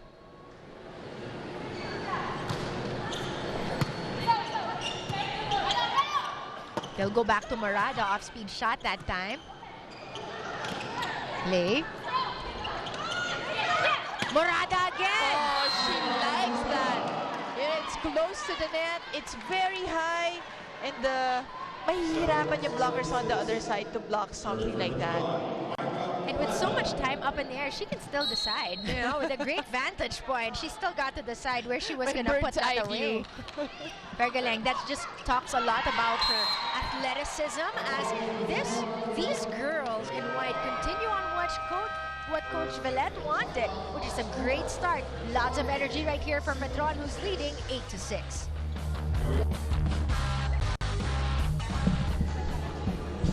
Back here at the Inares Sports Arena, the game's being brought to you by Solar Sports, the #1 sports channel in the country. This is the quarterfinal match between Petron and Cignal HD. Petron off to a great start, Yes, Mosey. energetic start coming from Petron. Just like what gusto nila gawin. So let's see if they can sustain.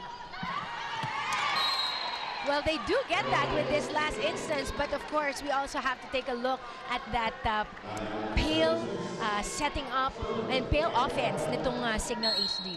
Total miscue on the side of Cignal between Chisa and Owano. Oh, but the violation on rotation called on called against Cignal. Petron now 10-6. That was a quick 2 points for Petron. And all with Morada starting it off from the service area. Tanaka puts it up. They go to Mercado. Mercado with a cross court, and it's good para sa white shirts. And early on, Petron has been doing a lot of combination plays. So parang may gulpi-ulit ang Petron. Ito na nga, ang answer naman ni Coach Sammy is ito put in Braca. Our Cebuana hitter Yes. will actually try to change the pace and see if that can wake up Cignal here. Oh, that goes right into the net.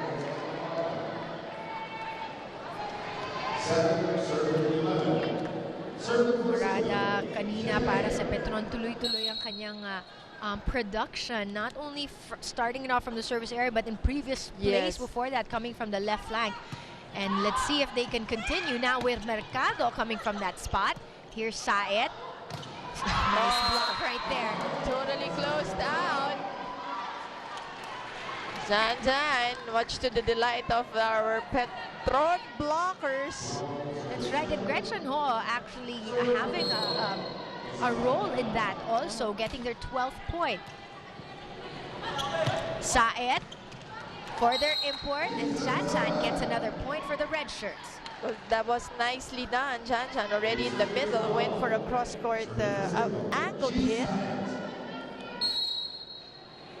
She side at the service area.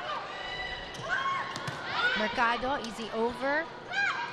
Saet, quick play right there by Cignal. Mercado again. She sets it up. Blocked. Mercado and Ho, that green and blue combination. That's right, working well for Petron as we take a look at it once again. Great answer to that power hit by Aguilar. Gretchen Ho, Petron's up 13-8. Oh, no whistle yet, so another chance for Gretchen. She gets to go. Jan. Free ball right here. Laborde! Where did he come from? Nagkindatan lang sila. Oo, yun sana sasabihin ko, very commendable yung setting nitong kanilang import, no? Yung kanilang Japanese setter na si Tanyama Isao. Ang ganda na ng connection niya with the girls, even kay Morada. Ang gaganda ng sets niya. And now connecting with Mick Laborde. Tanyama doing an excellent job so far. Petron may have lost their first 4 games, but that win against RC Cola, tama ka, the familiarity is pretty much there for the girls already. And so they become now a dangerous squad that can actually put Cignal away, and they're ranked lower. Itong Petron is ranked lower than Cignal. They're ranked number 5 against Cignal's number 4. Jan making sure she took that one.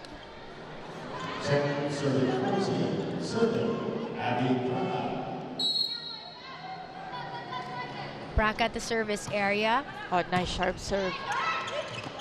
Laborde again. They go to Aguilar that time. Ball was touched by the defenders of double whammy, so down the line went in, plus a violation against Petron. And Petron's lead has been cut now. They're only up by 3, but this still gives Cignal some sense of urgency that they need to work on to cut this lead.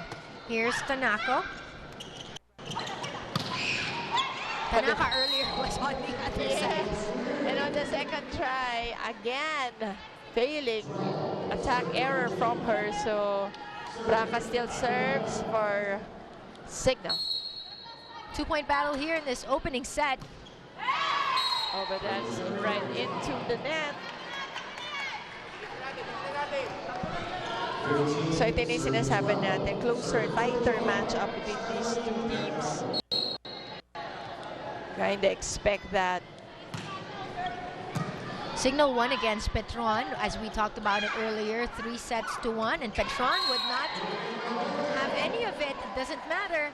Mick Laborde scores that one for the Petron Blaze Spikers, and Petron now has a 16-12 advantage over Cignal, and we'll be right back. Welcome back. Morada, Laborde, and the rest of the Petron Blaze Spikers are holding on to the 16-12 advantage. Mozi, what do you think they need to do more consistently? Well, on the Petron, just do what they're doing right now. But on the Cignal side, parang there's a miscommunication on defense. There were so many instances in the first set alone na yung nagtitinginan sila. Nobody getting to the ball or nobody getting the ball. So, yung Petron just taking advantage of those situations. So, but just a 3-point lead now for Petron. Still manageable. Aguilar puts it up for the Reds. And ball miscommunication again by Petron right there. This time on the side, the ladies in white naman yung nangyari yun. Miscue on Petron. So now it's just a 2-point lead for Petron. But that was a service error coming from Lee Shanshan. Once again, in this kind of matchup, yung errors will really take a pwedeng blame for a loss. Here's Aguilar with that attack, and that was wide. So again, yung even sa play, parang may hesitation eh. Tentative yung mga actions nila, yung movements nila inside. Tanaka with that service earlier. Cignal having a hard time on the handle for that one. So Tanyama just really playing steady at this point for Petron. As Jen Rowley comes in this battle.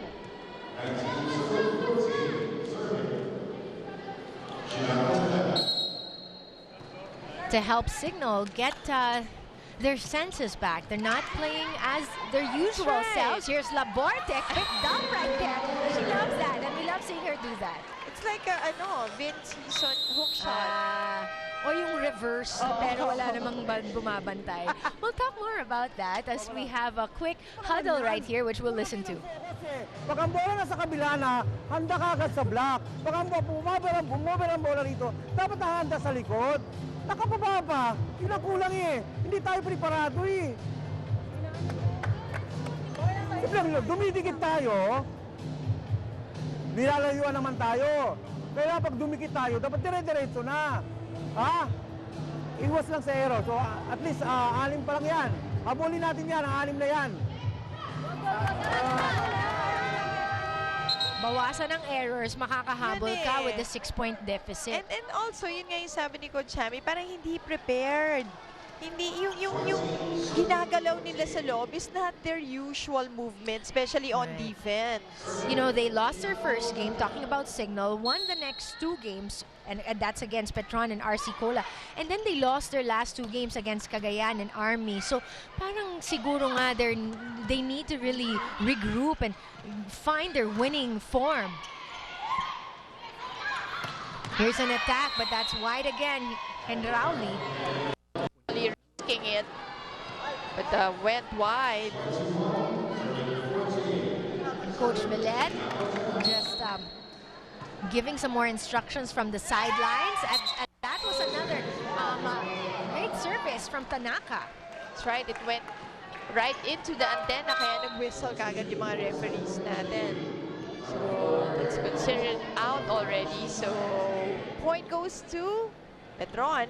There's only 3 away to get this first set against Cignal. She saw it back in action. And Rowley's blocked, but the ball penetrates. And the point goes to Cignal. Take a look at that action once more. Chi to Rowley through the defense of the Mick Laborte. Yeah.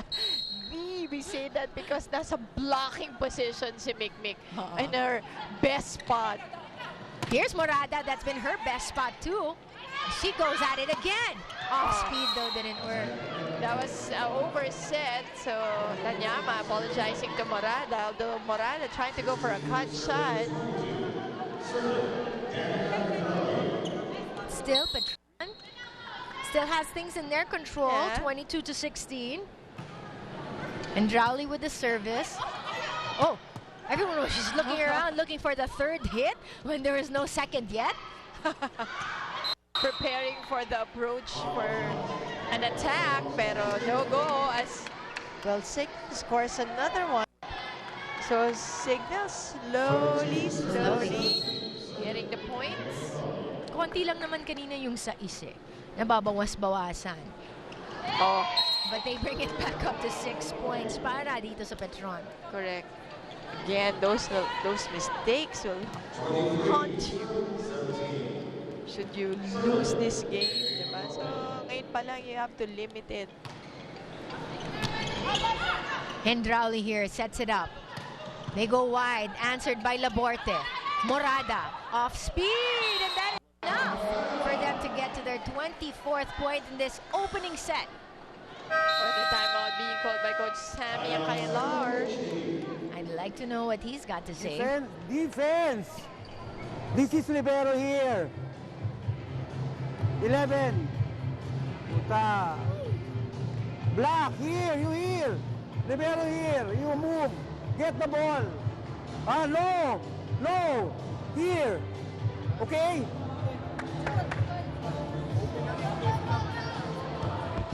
Kasi gusto niya lumabas eh. Mali yung labas. Really all about the D, Mosey, huh? It's really about the defense. Yung defensive pattern nila, parang walang-wala eh. They don't have a pattern at all, actually. Dito rin nila masagot itong si Morada. Yes, si Morada na. Ito na, 3 points na, 3 attack points to her name. But once again, ang gulo sa loob. That's how I can describe yung side and signal. But you have GLA. Sabi nga ni Noel, di ba? GLA. Well, Suzile definitely making her name known with that last attack. When they give a free ball, expect this ball to nobody else. Good block right there. Gretchen Ho all over that, but Petron could not recover. So Cignal scores another one. Slowly cutting down his lead, and Petron really only has one more to put away the set. Exactly. Shelda to win. Tanaka earlier with that up. They go Morada. Look at that hop right there. And here's Petron winning that first set with that Morada attack, her fourth in this first set. And we'll be back for more of your PSL Grand Prix action. Please stay with us.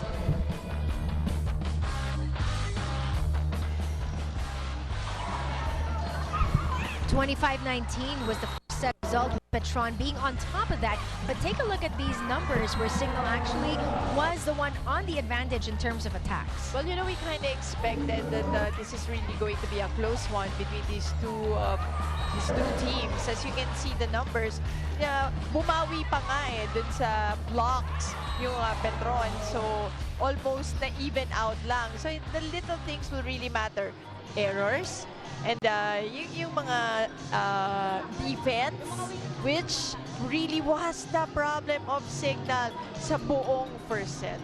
Well, Petron, handang-handa para sa isang magandang panimula, especially with what they showed in that first set. Humaba yung biyahe nila in that last game, so maybe that was to their advantage na maging mas magaling sila. Let's try to listen.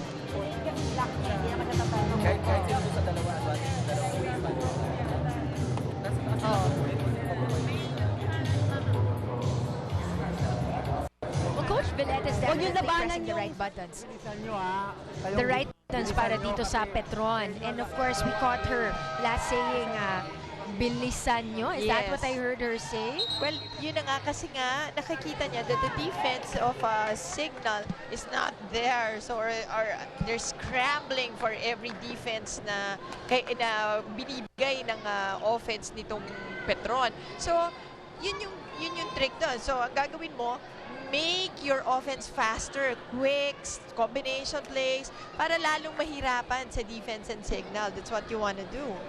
Well, they've got Laborte, they have Morada, Mercado, Gretchen Ho, and of course, Misaw and Tanaka on the floor para dito sa Petron. Blaze spikers, and hopefully they'll be able to translate what the coach has instructed them to do with and get another win here in the second set. So let's see naman on the other side what kind of adjustments ang ginawa ni Coach Sammy for Cignal. Acevedo quickly checked in earlier para dito kay Mick Laborte. Cignal. Good eye by Penetrante. Well, si Maureen has been also playing a lot of volleyball, and she knows when to step up. You know, nakita na niya it was really a lousy first set. So starting it with a Beautiful connection on the quick hit. She wants it again. Misao setting up her teammates. Blocked right there, and again, Penetrante, part of that. Let's send it over to Denise, who's got this report. After that first set loss, Coach Aquilar is very much upset with the HD Spikers since the errors committed were just the simple ones. Sabi niya, it would have been better though if the mistake was a miscue due to plays, due to communication problems.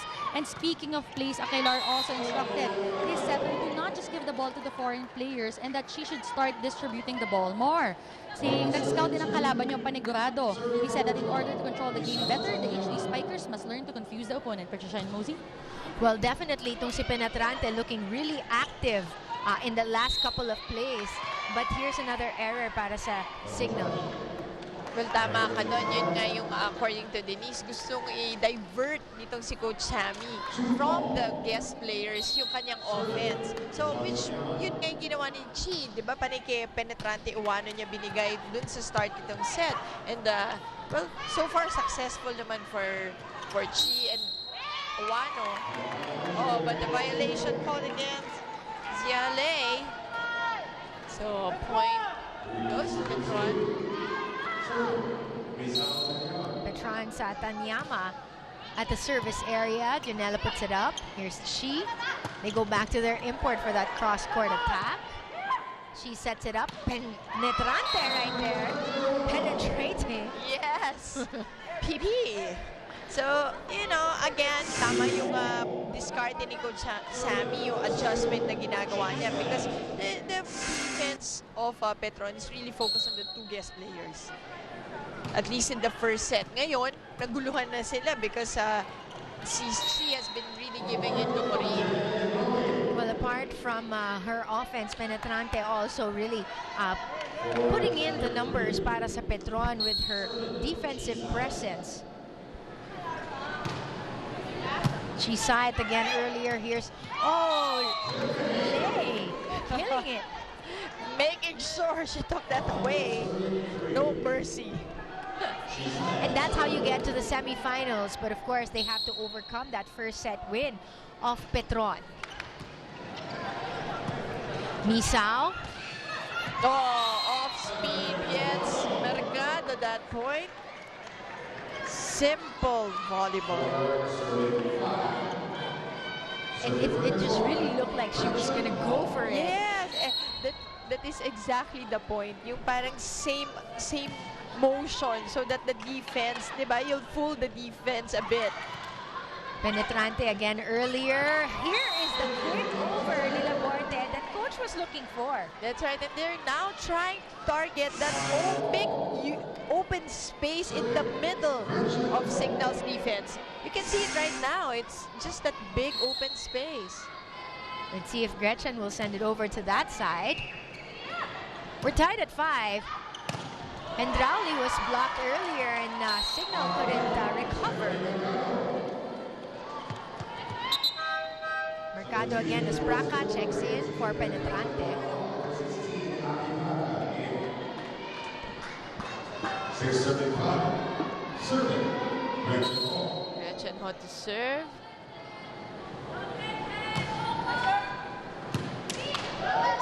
She saw it today. Now back dead. The over. Janelle takes care of that. Oh, smart move! Jen Rowley with that smart move there. Beach volleyball yun. But you have to, you have to have strong fingers to do that. Right, and that really takes a lot of Practice. practice and the right, time to decide on where to bring that ball. It's really what amazes me more is that split-second decision Yes. that these players make. Court awareness yan eh, Right. di ba? Court awareness of your opponent's court, not Right. even your own. Good block right there by the twin, but this will stay in Petron's favor. And Mercado at the service area to try to break this dead even score of 7 here in the second. They go to Lei.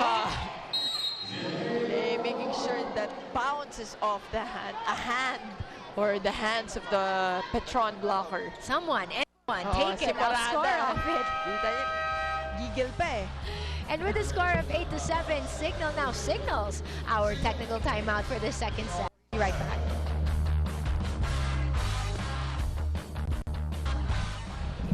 Welcome back. This is the second set, and you are seeing the Philippine Superliga Grand Prix quarterfinal action between Cignal and Petron, who already has a one-set advantage. But Cignal now getting their 8th point in the second set, looking a lot more alive. Yes, better both defense and offense for Cignal.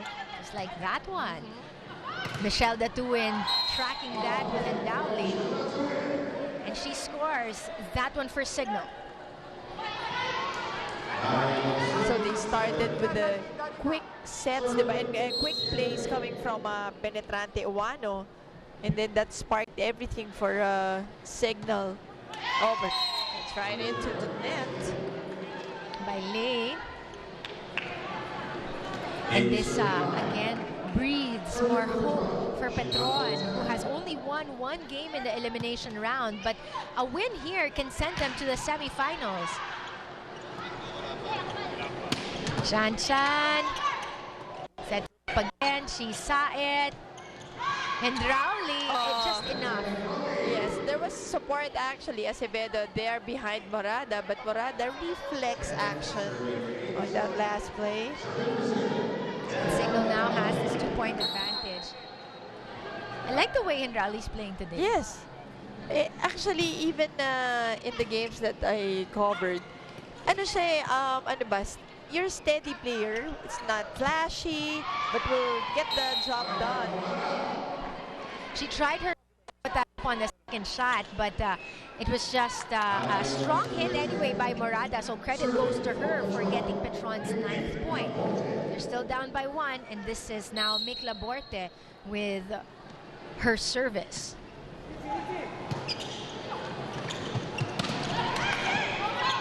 Michelle to win earlier. They go to Tanaka. Chan. She was just up in the air for that hit. You knew that she was at an advantage. Sent it straight to Mercado earlier. Not happy enough to put that up. Here's the 2-win. Cignal up by 2. Praca wants that off speed, just tip of her finger with that last attack. Misao blocked by Praca. Misao on the attack. No support, no coverage on the side of Petron. The 2-win at the service area, Anu. Oh, that's going to be a long one. Janela sent back in this battle with Cignal hanging on to a 2-point advantage here in the second set. They dropped their first set 29-15. Oh, Braga.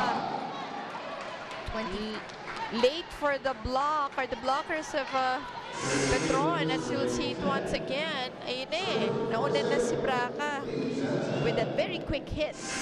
I gotta check myself. It was 25-19. Pag-mix ko tuloy the two scores looking at my score sheet. But definitely that was a message by Petron that they're not a team that's just gonna roll over. They're one team to beat, but the defense of Cignal is just making it so hard. And you also like Braga, how she's playing right now. Tayo sa loob eh. Diba? Nagpaposa naman tayo. Matatakad yung nagbablock. Marunong pa mag-timing. Kahit si Praca eh. Subukan na natin dito. Suporta na tayo dito. Atake nila. They are only 2 spikers, okay? Si Praca, marunong siyang mag-quick kahit saan niya pupunta. Bantayan yung dalawa, oh. Naandito siya eh. Tingnan nyo, ikaw ang makukuha ng 8. Ang kumita ng gano'n. Go! Praca getting, of course, a lot of attention. Dedicated to you is a timeout, so VIP.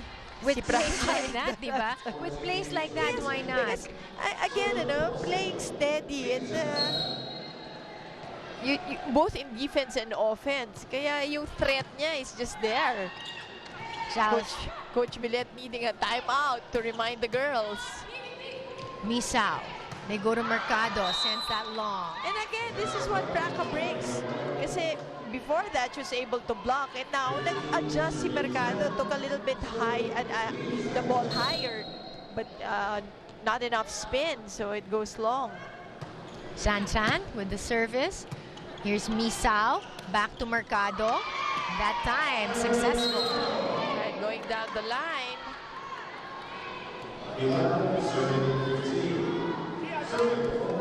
It's still a 4-point battle right here with Cignal enjoying this advantage.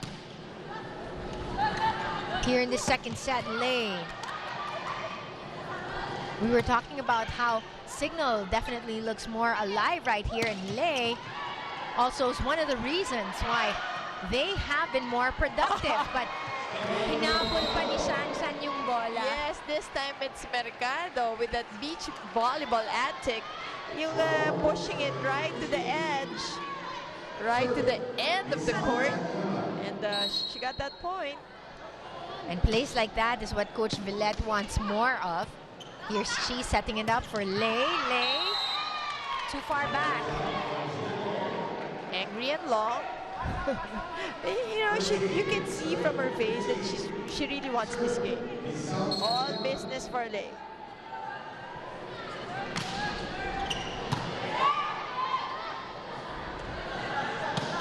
There's Praka. Oh, that on the line. Cignal scoring for the Petron Play Spikers. Even Michelle, the to and from the bench, and the rest of the people from the bench are just trying to give words of encouragement and advice on these girls that need to wake up right now as Petron is again at their heels. Here's Misao, back set. Tanaka earlier. Oh, and break goes to Petron, and they tie the ball game. Shinako Tanaka gets that score, giving Cignal this much needed chat. Nahirapan kasi siya. Bakit siya lang mag-isa sa likod? Tapos kayong dalawa, kayo pa nagkakalat sa pasa. Dapat may pasa nga kasi ang laki ng space niya eh. Ito hindi rin nakakapagano na maganda eh. Kata mo, ang layo-layo na ng score eh. Pasa lang naman ang problema eh. Pag nagkapasa yan, maganda ang play. Hindi tayo nakagawa ng play. Dahil lang tinatarget sila. So one stop.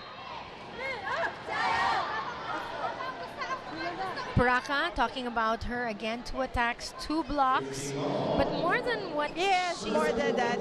Yung blocking kasi, it's very important. Why? You don't only score from a block. You also deflect the ball, you slow down the ball. Hindi lang naman yung kailangan ma-score mo kagad eh. That last play was not exactly how coach would have wanted it, but here's a way for them to recover, and they do. Cignal scores 1. Late, just too much for Misao. And that sends us to our next technical timeout right here in the middle of the second set.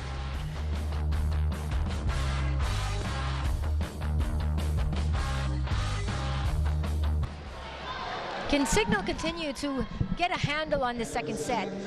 Steph Mercado is definitely giving them a hard time with 6 attacks and 3 blocks on the side of Petron. That is correct. And again, ito na nagiging team effort for Petron. The other side, again, questionable pa rin yung defense, although playing a bit better is Cignal on defense, but kulang pa rin because they cannot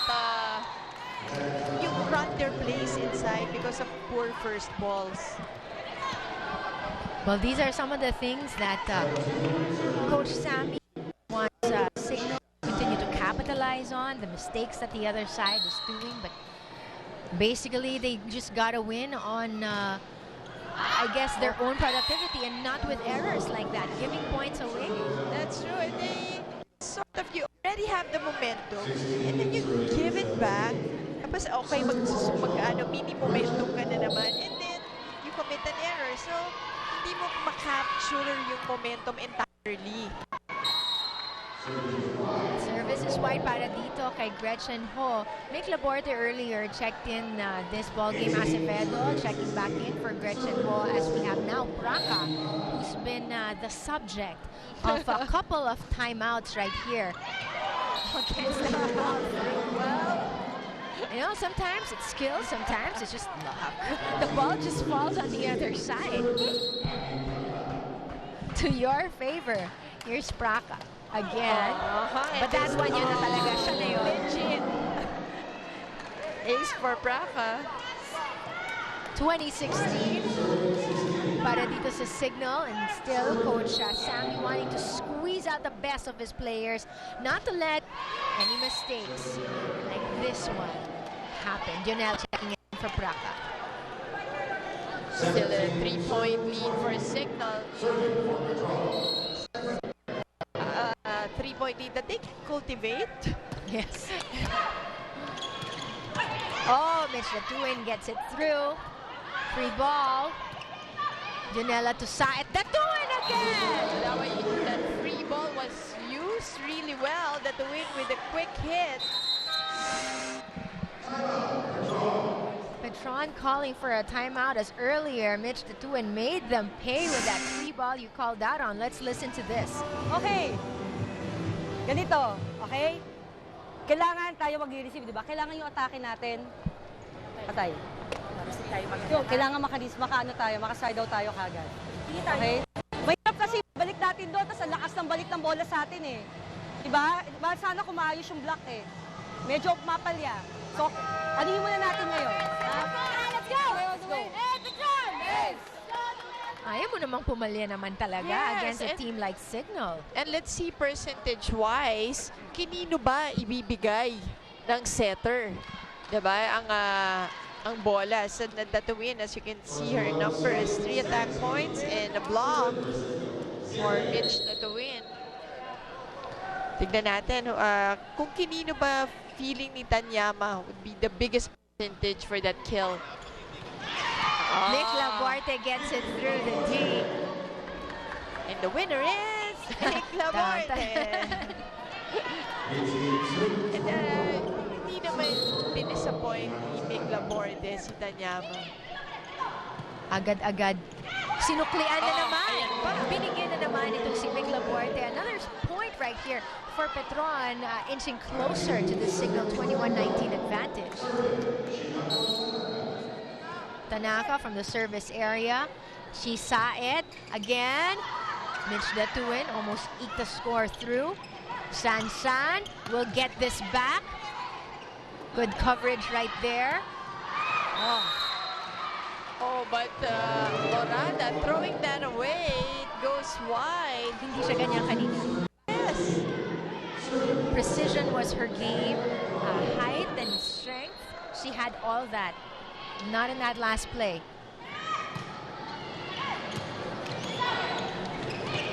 They go to Laborte again. Shan. But luckily for Cignal, Shan still in front to do the damage. And all they need is 2 more points to take this set away. That's right, and recover from that 25-19 first set turnout in favor of Petron.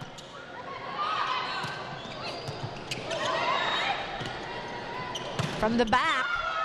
Back row attack this time from Lei. You can see that she really means business. Cignal needing only one more to put Petron away here in the second set, and they have Endrauli at the service area. It's going to be a tough one. That is it for Cignal. Here in the second set, winning it 25-19 against Petron, and we'll be back for more of your PSL Grand Prix action.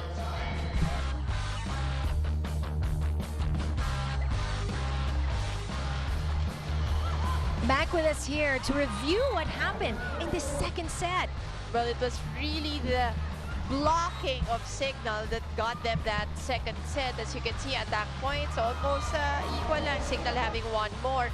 And also Cignal having 3 bonus points of services. And again, yung defense bumalik because as you can see, yung first line of defense blocking nandun na for Cignal. That's why they were able to run their plays. Zan had a good time getting all her points. And yun naman, let's see now what kind of adjustment will Coach Villette put in this third set. Definitely a different Petron that we saw in that first set. But you know, second set rather, they had a lot of fight in them though in the second set. Let's see if that carries over. And once again, yun kailangan they should set again Cignal to that type of play, yung nahihirapan sila sa defense. So, kailangan siguro isipin nila, what did they do on the first set na they didn't do in the second set? Because Cignal now, although yung blocking kasi it's really sipag it's like defense basketball. Right. You really have to you commit yourself in doing it. Is that what you tell sila, Keith? Yun diba? ikaw yung nagsasabi sa kanila. Ikaw malapit na. Sa golf ba, paano ba? Ano ba yung sinasabi doon? My kids are 9 years old. You say 4 or get out of the way. Hey, welcome to this third set. So far, we are dead even in terms of successes. But Petron here starting off on the wrong note. Of course, there's also Cignal who had their own share of struggles in the earlier sets. So consistency is what we're looking for from either team as Gretchen brings it over for a point. That's correct, Patricia. You're correct in saying consistency because it's really also a game of adjustments for both coaches. So yung execution din from the players would really matter also. Kasi kahit anong sabi ng coach dun sa adjustments, pero kung hindi rin masusunod. And Rowley earlier scoring para sa Cignal. Signaling Mitch the 2-1 to check back in. And they'll be standing shoulder to shoulder, waiting for Praca for her service. Laborte with and getting that with an angle. Kanina puro yung mga points ni Laborte are all like dunks, off speeds and everything, but that time power tips. Yeah. Solid play there from Mick Laborte. Hervasio. Good recovery by Petron in that last play. And they deserve that point. Zan from the back row, just too much power. Sending it long. We're seeing a lot of great efforts coming from Petron, no? And now you can feel that they're risking it. From the back row, see Mick Laborte going for powerful hits. Right. Good save right there by Petron. They send it over Tanaka with that spike. Saet to Mitch the 2-in. Hervasio puts it up. Tanaka again! Oh, ball still Tanaka! Tell the face of Zan. Tell them how painful that is. Well, rosy cheeks na si Zan. So I guess medyo painful. Imagine the force behind that ball, only for your face to stop the motion. And imagine it wasn't even the best set. Shinako was just trying to get it across. But again, yung timing ni Shinako is so commendable. Laborte to Chisaet. And that was good by, again, Laborte looking really active here in this third set. A 3-point advantage para dito sa Petron, who's been running on these Laborte attacks. A great save by Owano. Let's see how Petron will run this one. Oh. And then, which side are you on? Yep. Nyama running out of real estate. Nangapit bahay. Biglang patawad po. Next time na kayo mga... Namamas ko. Malapit na po ang Pasko, and for one of these teams, they're gonna get all the way to the finals, you know, around the corner, just a couple of weeks before Christmas, and it'll be great to celebrate Christmas with with a presence in the finals. Hey Denise, join us in this conversation. What do you got? Well, simply Coach Ponce de Leon said that the only reason they lost in the second set is because of their poor floor D.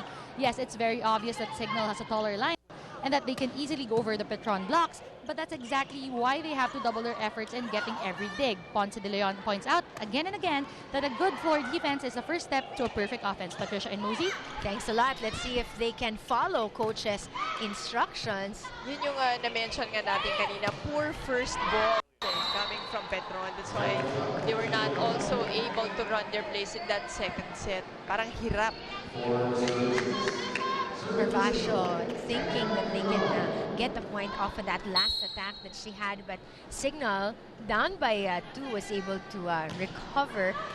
Herbacio, oh, good up! That's going to be a lifting violation on Mikmay, a double violation called against Mikmay.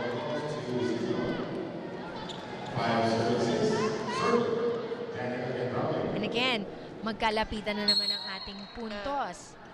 Something that you don't want when you have a Cignal team who can easily put you away. But Petron is really holding their own, even with lucky breaks. Oh, yes, and still a 2-point lead for Petron. Here's the reason, one of the reasons why they do have this 2-point advantage. Mick Laborte.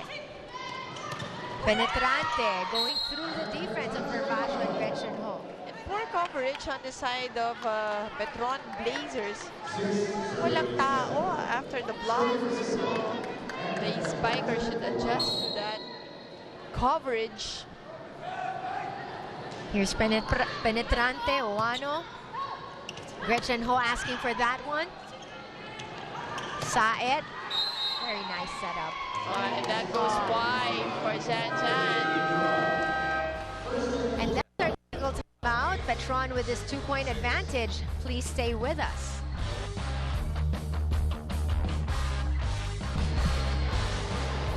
Welcome back. You are looking at Shinako Tanaka, who's got 8 attacks and a serve to her name. One of those bright spots para sa Petron.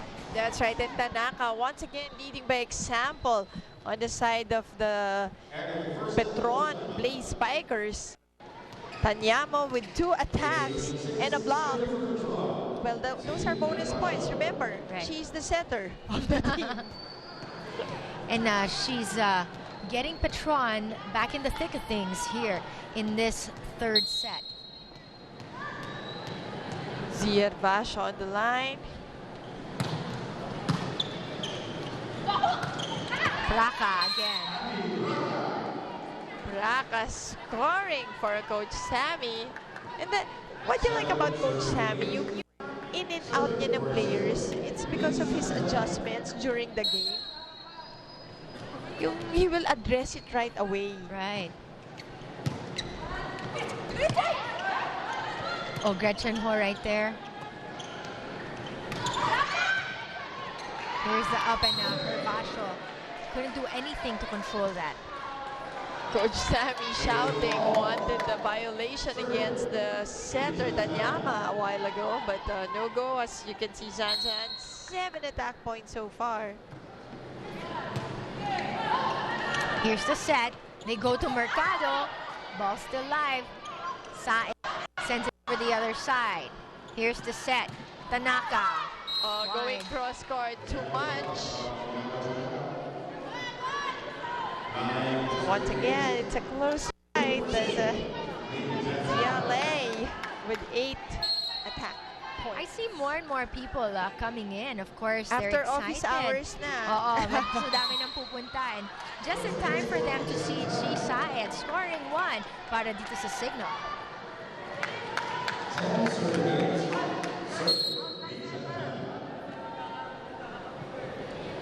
Shanshan with the service, 10 to 8. Here's Gretchen Ho. She's blocked. Oh, nice setup job. Lit up right there.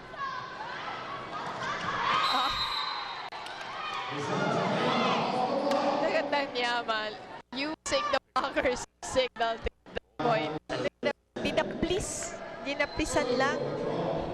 Smart move. And so here's another opportunity para kina Misao and company to cut this lead. Go for the tie. Acevedo, great save. She did that lying down on the floor, mind you. And at that time, she couldn't dig. Yan ang presence of mind ng ating mga athletes here.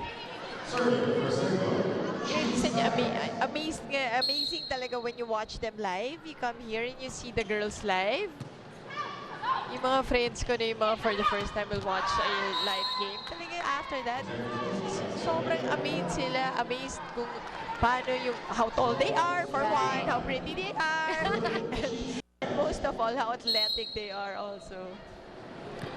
Well, these girls got a lot of game, and we're so happy that Solar Sports brings you all the action of our PSL Grand Prix, but this one will be to the advantage. Our referee so sure, referee Efren Gaa. Very convincing call there. Saying, Coach Hami naman saying, sige, let it go. Right. But still, it's still a 2-point advantage para sa red shirts. Look at Raka evading the defense. That's right. Great strategy there coming from Raka as we take a look at it once again. Biglang evading the blockers, putting it where nobody was home. Raka at the service area, 13-10. Here's the setup. Laborte blocked that time. Misao sets it up. Tanyama wants it. Ball still alive. Over on the other side. Saet. Penetrante there. Oh, that's going to be a violation. Double touch. And Tanaka acknowledges, and she said, let's just go back to business. They're down by 4, though. Forgive and forget.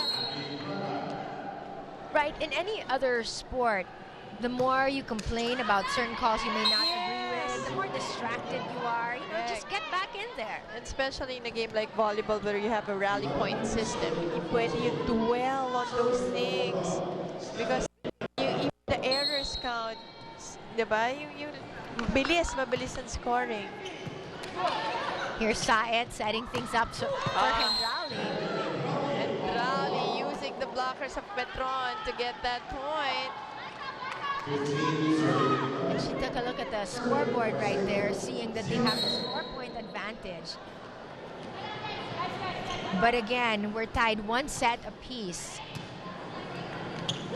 Laborte, off speed, gets it. Big Laborte. Going down. Sort of slip going down. But she's fine. Hey, if you're gonna go down like that, mabuti na yung nakascore pa siya. Nakasmile. Remember, we're televised. And she went up for that block. And again, another block. Not letting anything through along with Misao. Hervasio getting that one. Good up by Cignal. Oh, nice! Misao smartly dumping that one and getting the point. She has eyes at the back of her head or something. Seriously, great play. We're seeing a lot of really great plays right here in this battle between Cignal and Petron, but also errors have deserve an error highlight reel. If there is such as Cignal calls for a timeout right here, hindi nila matatanggap na makalapit na naman ang Petron. Pag lumalayo na tayo, dapat dire-diretso. Bakit magkakamali pa tayo na magkakamali? Diba? Binibigay natin ang puntos sa kanila eh. Yung puntos na sa kanila, wala sa atin. Bantayan mo lang kasi nakita mo lang Zeta na sa harapan, di ba? Eh, ito hindi nakapokus nga eh. Hayaan mo lang, basta kailangan ikaw tumulong. Ha? Go! Well, Coach Samia Kailar, you know, yung again, the adjustments that they have to make and yung reminder of hindi string of points, string of errors that is happening in his side. Tanyama with 13 excellent sets, and Saet doing a better job with 22. But yet, look at the point differential between Cignal and Petron. So there are other things that are not working for them. And so that is our first technical timeout. Cignal getting to 16 first here in this third set. We'll be right back. 16 serving 14. Welcome back to the Inara Sports Arena right here in Pasig for the continuing coverage of Solar Sports of the quarterfinal match between Petron and Cignal, who's up by 2. Petron through Laborte tries to score one. Penetrante goes to their import, and why not? Sansan right away, instant point of the technical timeout. Parang the ball was just a blur. Yeah, every time after it made contact with her hand. But yeah, you can already sense that playing with a lot more urgency, especially after that timeout. Now they're also getting that break that they need to put more space between them. Here's Hendrauli with her numbers. 6 attack points, 2 block points, and 2 service points.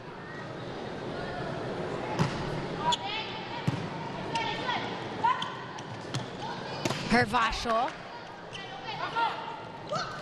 Penetrante. Ball still live. They go back to Hervasio. Cignal keeps answering. Oh, but that goes out. The block was there for Petron. There's gonna be a timeout called here by Petron. Lumalayo na naman ng Cignal. Let's listen. Okay? Ang bola nila, ito yung net, dito lang siya. Pag sobrang taas ng kamay ninyo, tignan nyo, nilipis lang yan, oh. Sumuot sa inyo dalawa yung bola kanina, eh. Diba? Timing only. You don't need to super high, okay? Oh, let's go. Ano pa, ha? Coverage. Coverage lang tayo. Let's go. Kunin natin. Balik ang punto. And the most important thing for you in that huddle? Well, it's really reading the attack. As you see, at 7 attack points now and 1 block for Mikmik Laborte. Ang sinasabi ni Coach Villet, when you're blocking, hindi lang pwedeng talon ka ng talon. Sometimes kasi, it could also be a liability kung papadaanin lang sa mga arms mo. So you have to read it. Kailangan yung talon mo rin, timing lang dun sa ball so you can return it properly. And so those are Petron's much needed adjustments. Let's see how they respond. Here's Laborte with a quick one.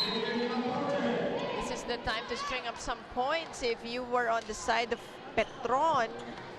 15 serving 19. And Lay and company wanting to get again the groove back, but still Mick Laborte and company will still have to overcome a 4-point disadvantage. They're not gonna do it with service errors. That was really long. Even Mick Laborte is disappointed. When there is no more tomorrow for you, I mean, this is it, di ba? Right. Kailangan you play a near-perfect game, and Gretchen Ho tries to get it over, but there's a violation on their side, and so another point scored para sa Cignal. So that did go over for Gretchen Ho.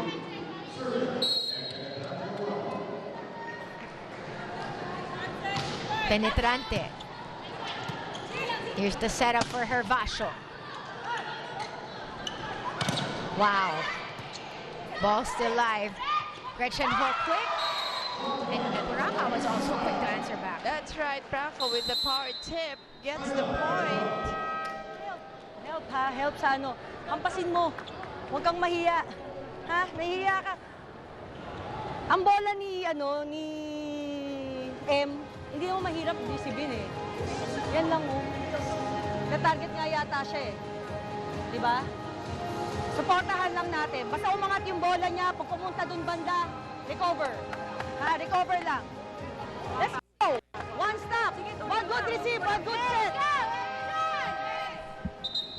With a lot of things to definitely do, and particularly for Hervasio earlier, dapat mas may kumpiyansa pa siya sa mga ginagawa niya. Ang nagiging problema ng Petron is they have the attack, but they cannot seem to get the point of that attack. So, nakakaraan naman naman ng atake. So, Coach Villet also reminding the girls, ayan, kakasabi niya lang about the ball coming from Maureen Penetrante Uwano. And right off the timeout, Maureen scores one. Diba, you never want to do the exact opposite of what your coach said in a timeout. Free ball right here for Petron. Here's Cignal's opportunity. Praca, nothing there. Blocked that time, but Cignal still alive. Misao sets it up. Hervasio. Oh, but she was under the ball. So your trajectory was really, you know, the ball going long. No spin eh. Baliktad yung spin when you're under the ball. It's like serving it. 4 attacks, 3 blocks, 2 serves para dito kay Praca. It's been such a valuable piece. Correct. Hervasio. Remember, she was the first adjustment of Coach Sammy Akailar. Even in the first set, nilabas niya si Uwano. Send in Praca. And just like that, look at this. Cignal wins this third set, 25-15. And we'll be back for more of your PSL Grand Prix action.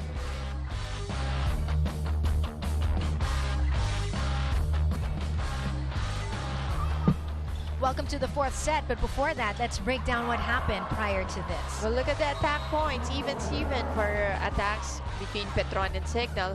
Yung service points that Cignal got was really big. And yung single block point nila. So, you can see yung Petron did not do so much in their defense. And even sa service nga, wala man lang bonus point. So, yun yung sinasabi ni Coach Villet in the huddles. That yung defense nila, yung floor defense is really missing because they cannot run so much plays because of very poor first balls. Well, Cignal is just 1 set away from moving on to the semifinals.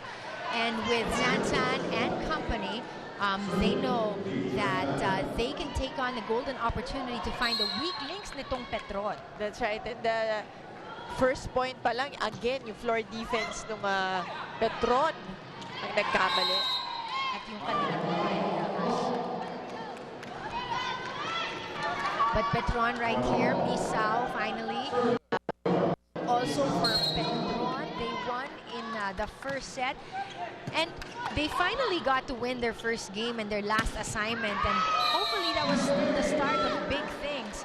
But speaking of big, that big attack coming from Chile, no one had an answer for that. That was a power alley from Zile. Like ang dulong-dulo na ng court. Naka sets it up. They go to Morada. Here's Chile. Oh, once again, this time on the other side by Andrauli. And how Andrauli also is very efficient in this battle. Yun yung silent warriors ni Coach Sammy Akailar. Itong si Andrauli at saka itong si Praca. Diba? Tama. Tapos bunot-bunot lang din sila ni Coach Sammy. Yung kumbaga they were the adjustments that the Coach Sammy made along the way. And then their imports don't have to do super extraordinary things, you know what I mean? They just play the way they usually do because the locals actually are the ones that are making a big diff. Just like Andrauli. On the side now of Cignal. They go back to Andrauli. Blocked. Tanaka is also blocked right there. Ball still live. Off-speed shot does it for the white shot. Morada with that off-speed. Ito yung nawala in that third set. Morada. Remember during the first set, very aggressive. And had that spunk. And then naging silent on the second and the third. There's that attack right there. Praca once again. Hindi siya mas-silence. And may silencer yung palo niya. Wala talaga quiet. Yet, gets the point. Oo, napunta siya sa Petron side kasi I think sumabit. Because it's a net violation against Praca. No, but still, just her aggressiveness is something definitely to take note of. And kanina pa siya, here's Praca again. Shinako sets it up. Here's Morada thinking that can also get them points. Laborte easy over. Oh, combination play. Involving Praga and Rowley. That's what you want to see. Imagine. You have Lei, you have Zanzan, but your combination play. And Rowley and Praga. And then you throw Penetrante in the mix right now, and you have a more lethal Cignal squad on the floor. Here's Greg trying to send it over on the left side, but this ensues to another point para sa Cignal. And Cignal now just needing one more set to make it to the semifinals, which starts on December 7. Winner of this battle will meet PLDT DSL. Oh, and Ohano, just so experienced. Wala lang. Binalik lang. Ganun. Guys, seriously, she's Point is point. oo nga eh. In the limited minutes that she's been going in and off, in and out of the courts, madami kang makukuha sa kanya. And the presence. And you can feel that the defense of Petron is now collapsing, at least at this point. Let's hear it now for Denise. You know, before the start of the fourth set, Sammy Ekelar kept his huddle simple, very calmly. He told his girls, we need to win, explaining to them that he knows that everybody is aware of that already, but that he wants each and every one to use not just their minds, but their heart in understanding it. At this point of the match, he says the skills, but most importantly, the brain and the heart should go all out. Patricia and Mosey? Totally agree with that one, and see if Cignal will have all of that and then some when we come back.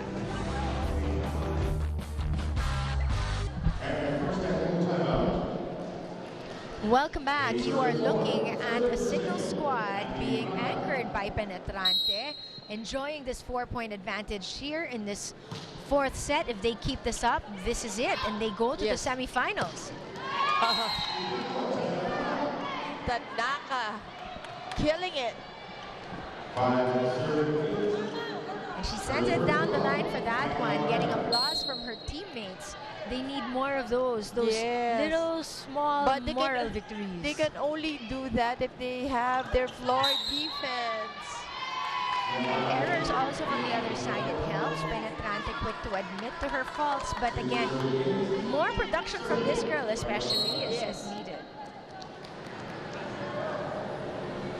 Her heroics in the earlier sets are truly missed. But hey, if she can do it from the service area, I'm sure Petron will take it. Saed with that violation.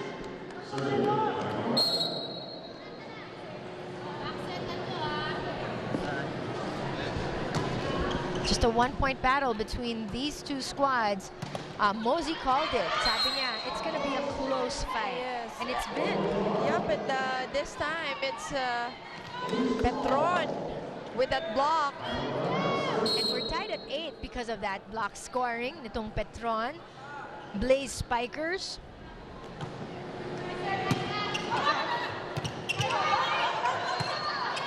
Free ball. Let's see how Petron will use this one. And they use it well. The old reliable Shinako Tanaka killing that. And sayang kanina because in the first set, Petron was really running their combination plays already. But has to stop siya because yun na nga of poor floor defense. So now they're trying to get it back. Kasi it did them well in the first set. Shisaet sets up Penetrante. Here's Misao. There was an answer for Tanaka's attack right there, and Petron scores anew. Just too much power on that save. Timeout called by Cignal. Should be a very interesting huddle here by Coach Sam.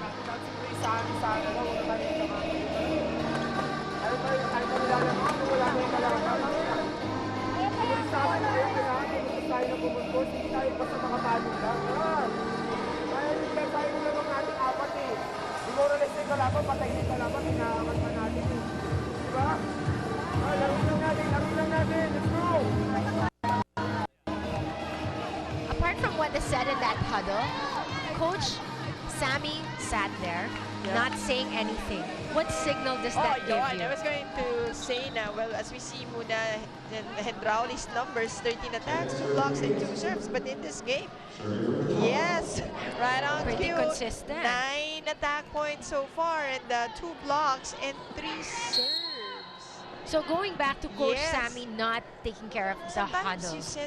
you send a stronger signal by doing that. Stronger message. Yeah. And let's see how the girls respond. Here's Chi setting up Lay. Off touch right there. Petron. Easy over. They go to Hendrauli. She finds a spot. And Rowley once again just making things easier for the 2 imports, you know, by scoring and also by going through plays na yung drop balls lang. Very easy point. Easy in getting the points. Oh, she lay with that service and a score para sa Cignal. We're now tied at 10 here in the 4th set.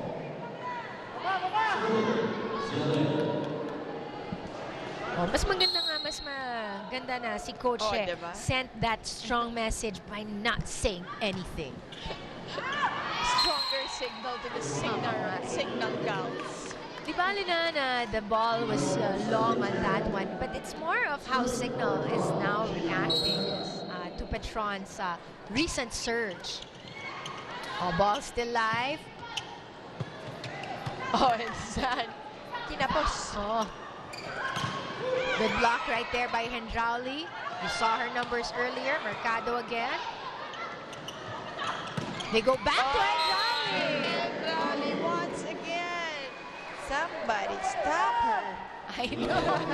Somebody stop that girl. She is on a run, and Cignal is definitely capitalizing on how active she is, how smart she's been on the floor.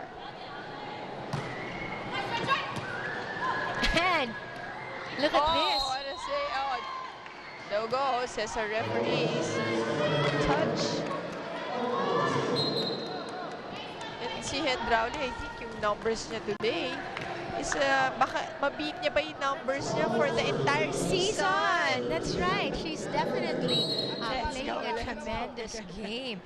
I mean, her and Praka, those are 2 girls that have gone beyond their usual numbers, and that serve was beyond the line. Beyond the line. Very much beyond the line. Pero at 12 all, madami na rin nagawa itong si Hendrauli. You know, the numbers that you saw is definite proof of that. Gretchen Ho. Ang daming fans. Oo nga.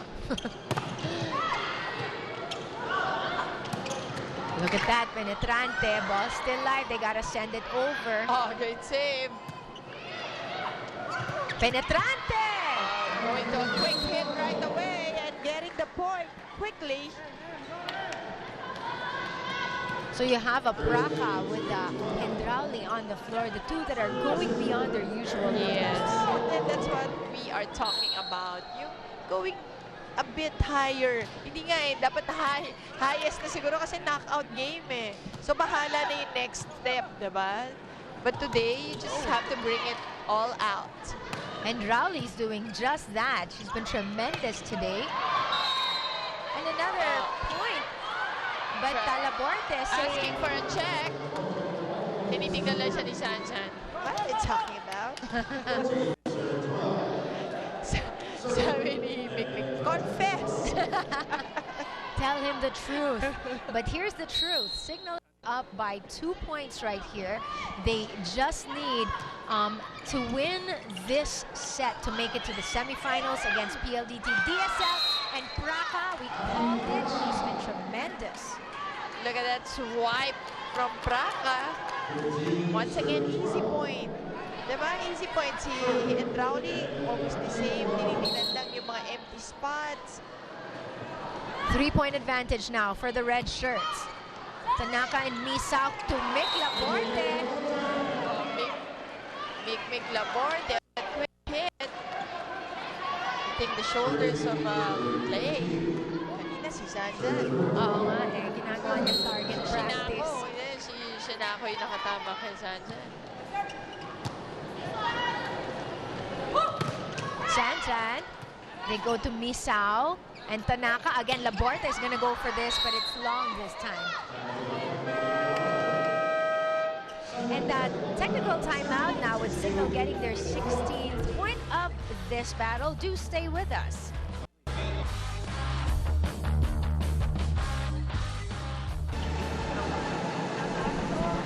Welcome back to this fourth set. You're looking at Jonella and Acevedo with their excellent digs. Well, Janela having 9, Acevedo having 4.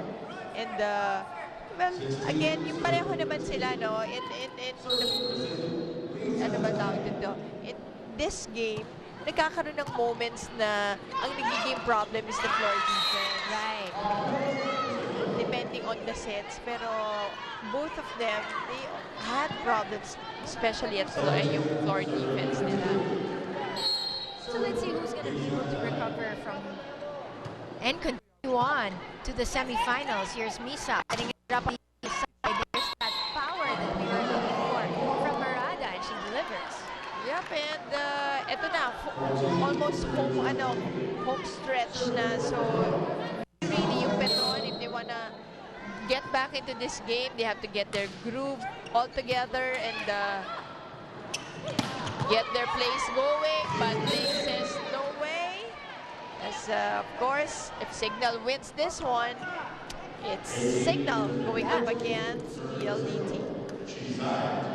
G-side at the service area. It's a 4-point advantage para sa Cignal. Great atmosphere here at the Inares Sports Arena. Tanaka. A free ball now given to Petron. Let's see. Tanaka again, blocked. She's gonna go for it again, and that ball sails out, and a point for Petron. That's right. And you can see Miss How saying kung ano siguro, no, gagawin niya off the block or go down the line. Make Laborte at the service area. They're down by 3. And Drowley again. You know when you're feeling it? Ito si Praka tsaka si Hendrawi. Yes. They've been feeling it, but that time though, a little wide. But she's been asking for it. Yes, and then was going for a power dip. Wanted the check, the touch, but no go. Make Laborte again back at the service area. Deficit cut by just 2 points now. Oh, and that was overset. Second ball. So Petron now down by just 1 point, partners. Yes. And our young fans here at the Inares Center are, you know, biting their fingers, applauding. They're excited. Young fans lang ba o pati ikaw? Kasi napansin ko yung mga school kids kanina, di ba? They're really enjoying Yup. the action. May ano pa eh, may jersey pa ni Hong. Ni Gretchen. But Cignal here gets the break to get the momentum back on their side. Misao to Tanaka, she's blocked. But she used the blockers for that point. Very close battle. Mora now to serve.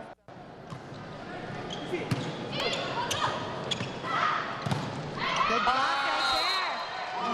Totally closed out. Was Lay. Good job by Mercado Yes. for that block attack. This is what Coach Glenn was saying. Yung timing is essential. Hindi lang pataasan ng talon.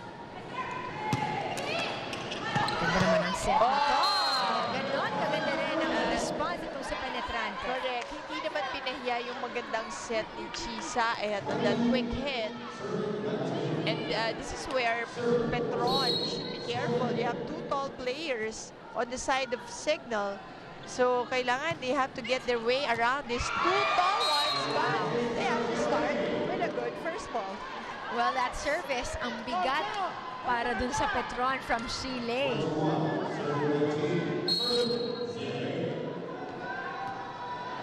And an opportunity now for Cignal to get closer to their goal of making it to the semifinals. Chisaet sets it up for Shan-Chan. Misao to Mercado. She's blocked by Penetrante. This is what I was talking about. They have to find ways to get through the blockers of Cignal. Let's see how Petron will discuss Utang, and hindi break pa this tapos down. ha? Hindi pa tapos. Tibayan natin ang first ball natin. Easy ball lang naman yun eh, di ba? Anyway, ilan na yung blocker niya? Kitang-kita na yung bola, di ba? Or likely talagang mabablock siya. Abangan nyo na. Gawa mo na ng paraan. Tulak mo, parang ginagawa. Kasi nakaganon na lahat eh. Basta kasi yung play niya eh. Come on! That's only 3 points. Only 3 points. Yes. Look at this once again. The blockers already there for Cignal. Tama si Coach Pilit. Basang-basa. Tulak mo na lang sa kabila. Yes. Si Uwano, ano pa eh, nag-sway pa siya towards the attack. Lay right there with another good serve. Chito penetrante. And Uwano getting that swipe or the hard tip. Only 2 away to win this battle against Petron. Cignal right now knocking on the semifinals door. Trying to get a date with PLDT. I don't know if that's a prize. The #1 squad right now, but here the sun is still shining on Petron's side. This is the time for them to play catch up. So, let's see. Tatlo lang yan, sabi ni Coach Villet. Chi to Shanshan, and that's wide. Look at this. Close, very, very close. Hang on, folks.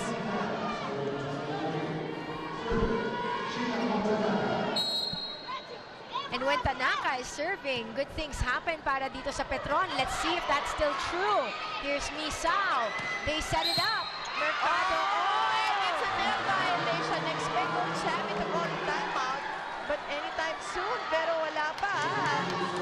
Wala pa. Sinisignal niya sa mga girls niya, just calm down. Panic. Tanaka earlier with a serve. Penetrante! The defense and scores. Just one more. You know, show of confidence dito kay Coach Sammy Kailar, not calling a timeout.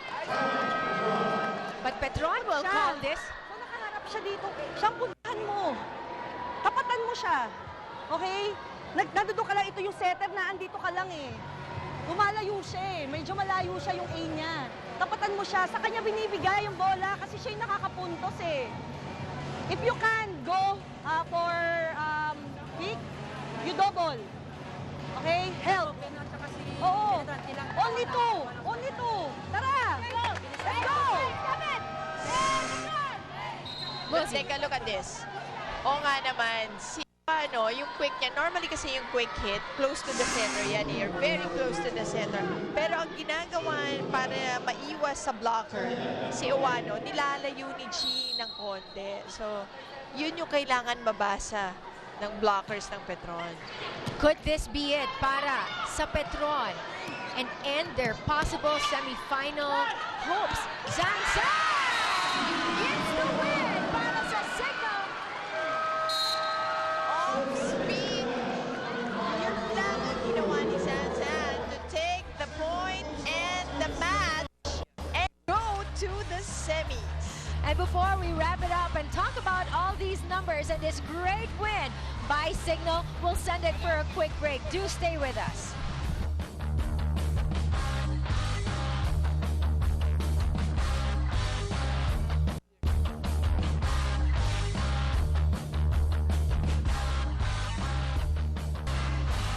Petron was all business in set #1, but things changed from sets 2, 3, all the way to the 4th, where Cignal just took over. That is right. Once again, Cignal having more attack points, and this time limiting Petron to only 9 attack points. And yung blocking, both of them having 2 blocks, but yung naging very important yung blocks ng Cignal in the end.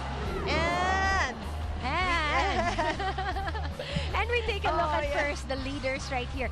You're taking a look at, of course, the heroes on the Petron side, but that's really overshadowed by what Yes. Cignal's players have done. And look at this.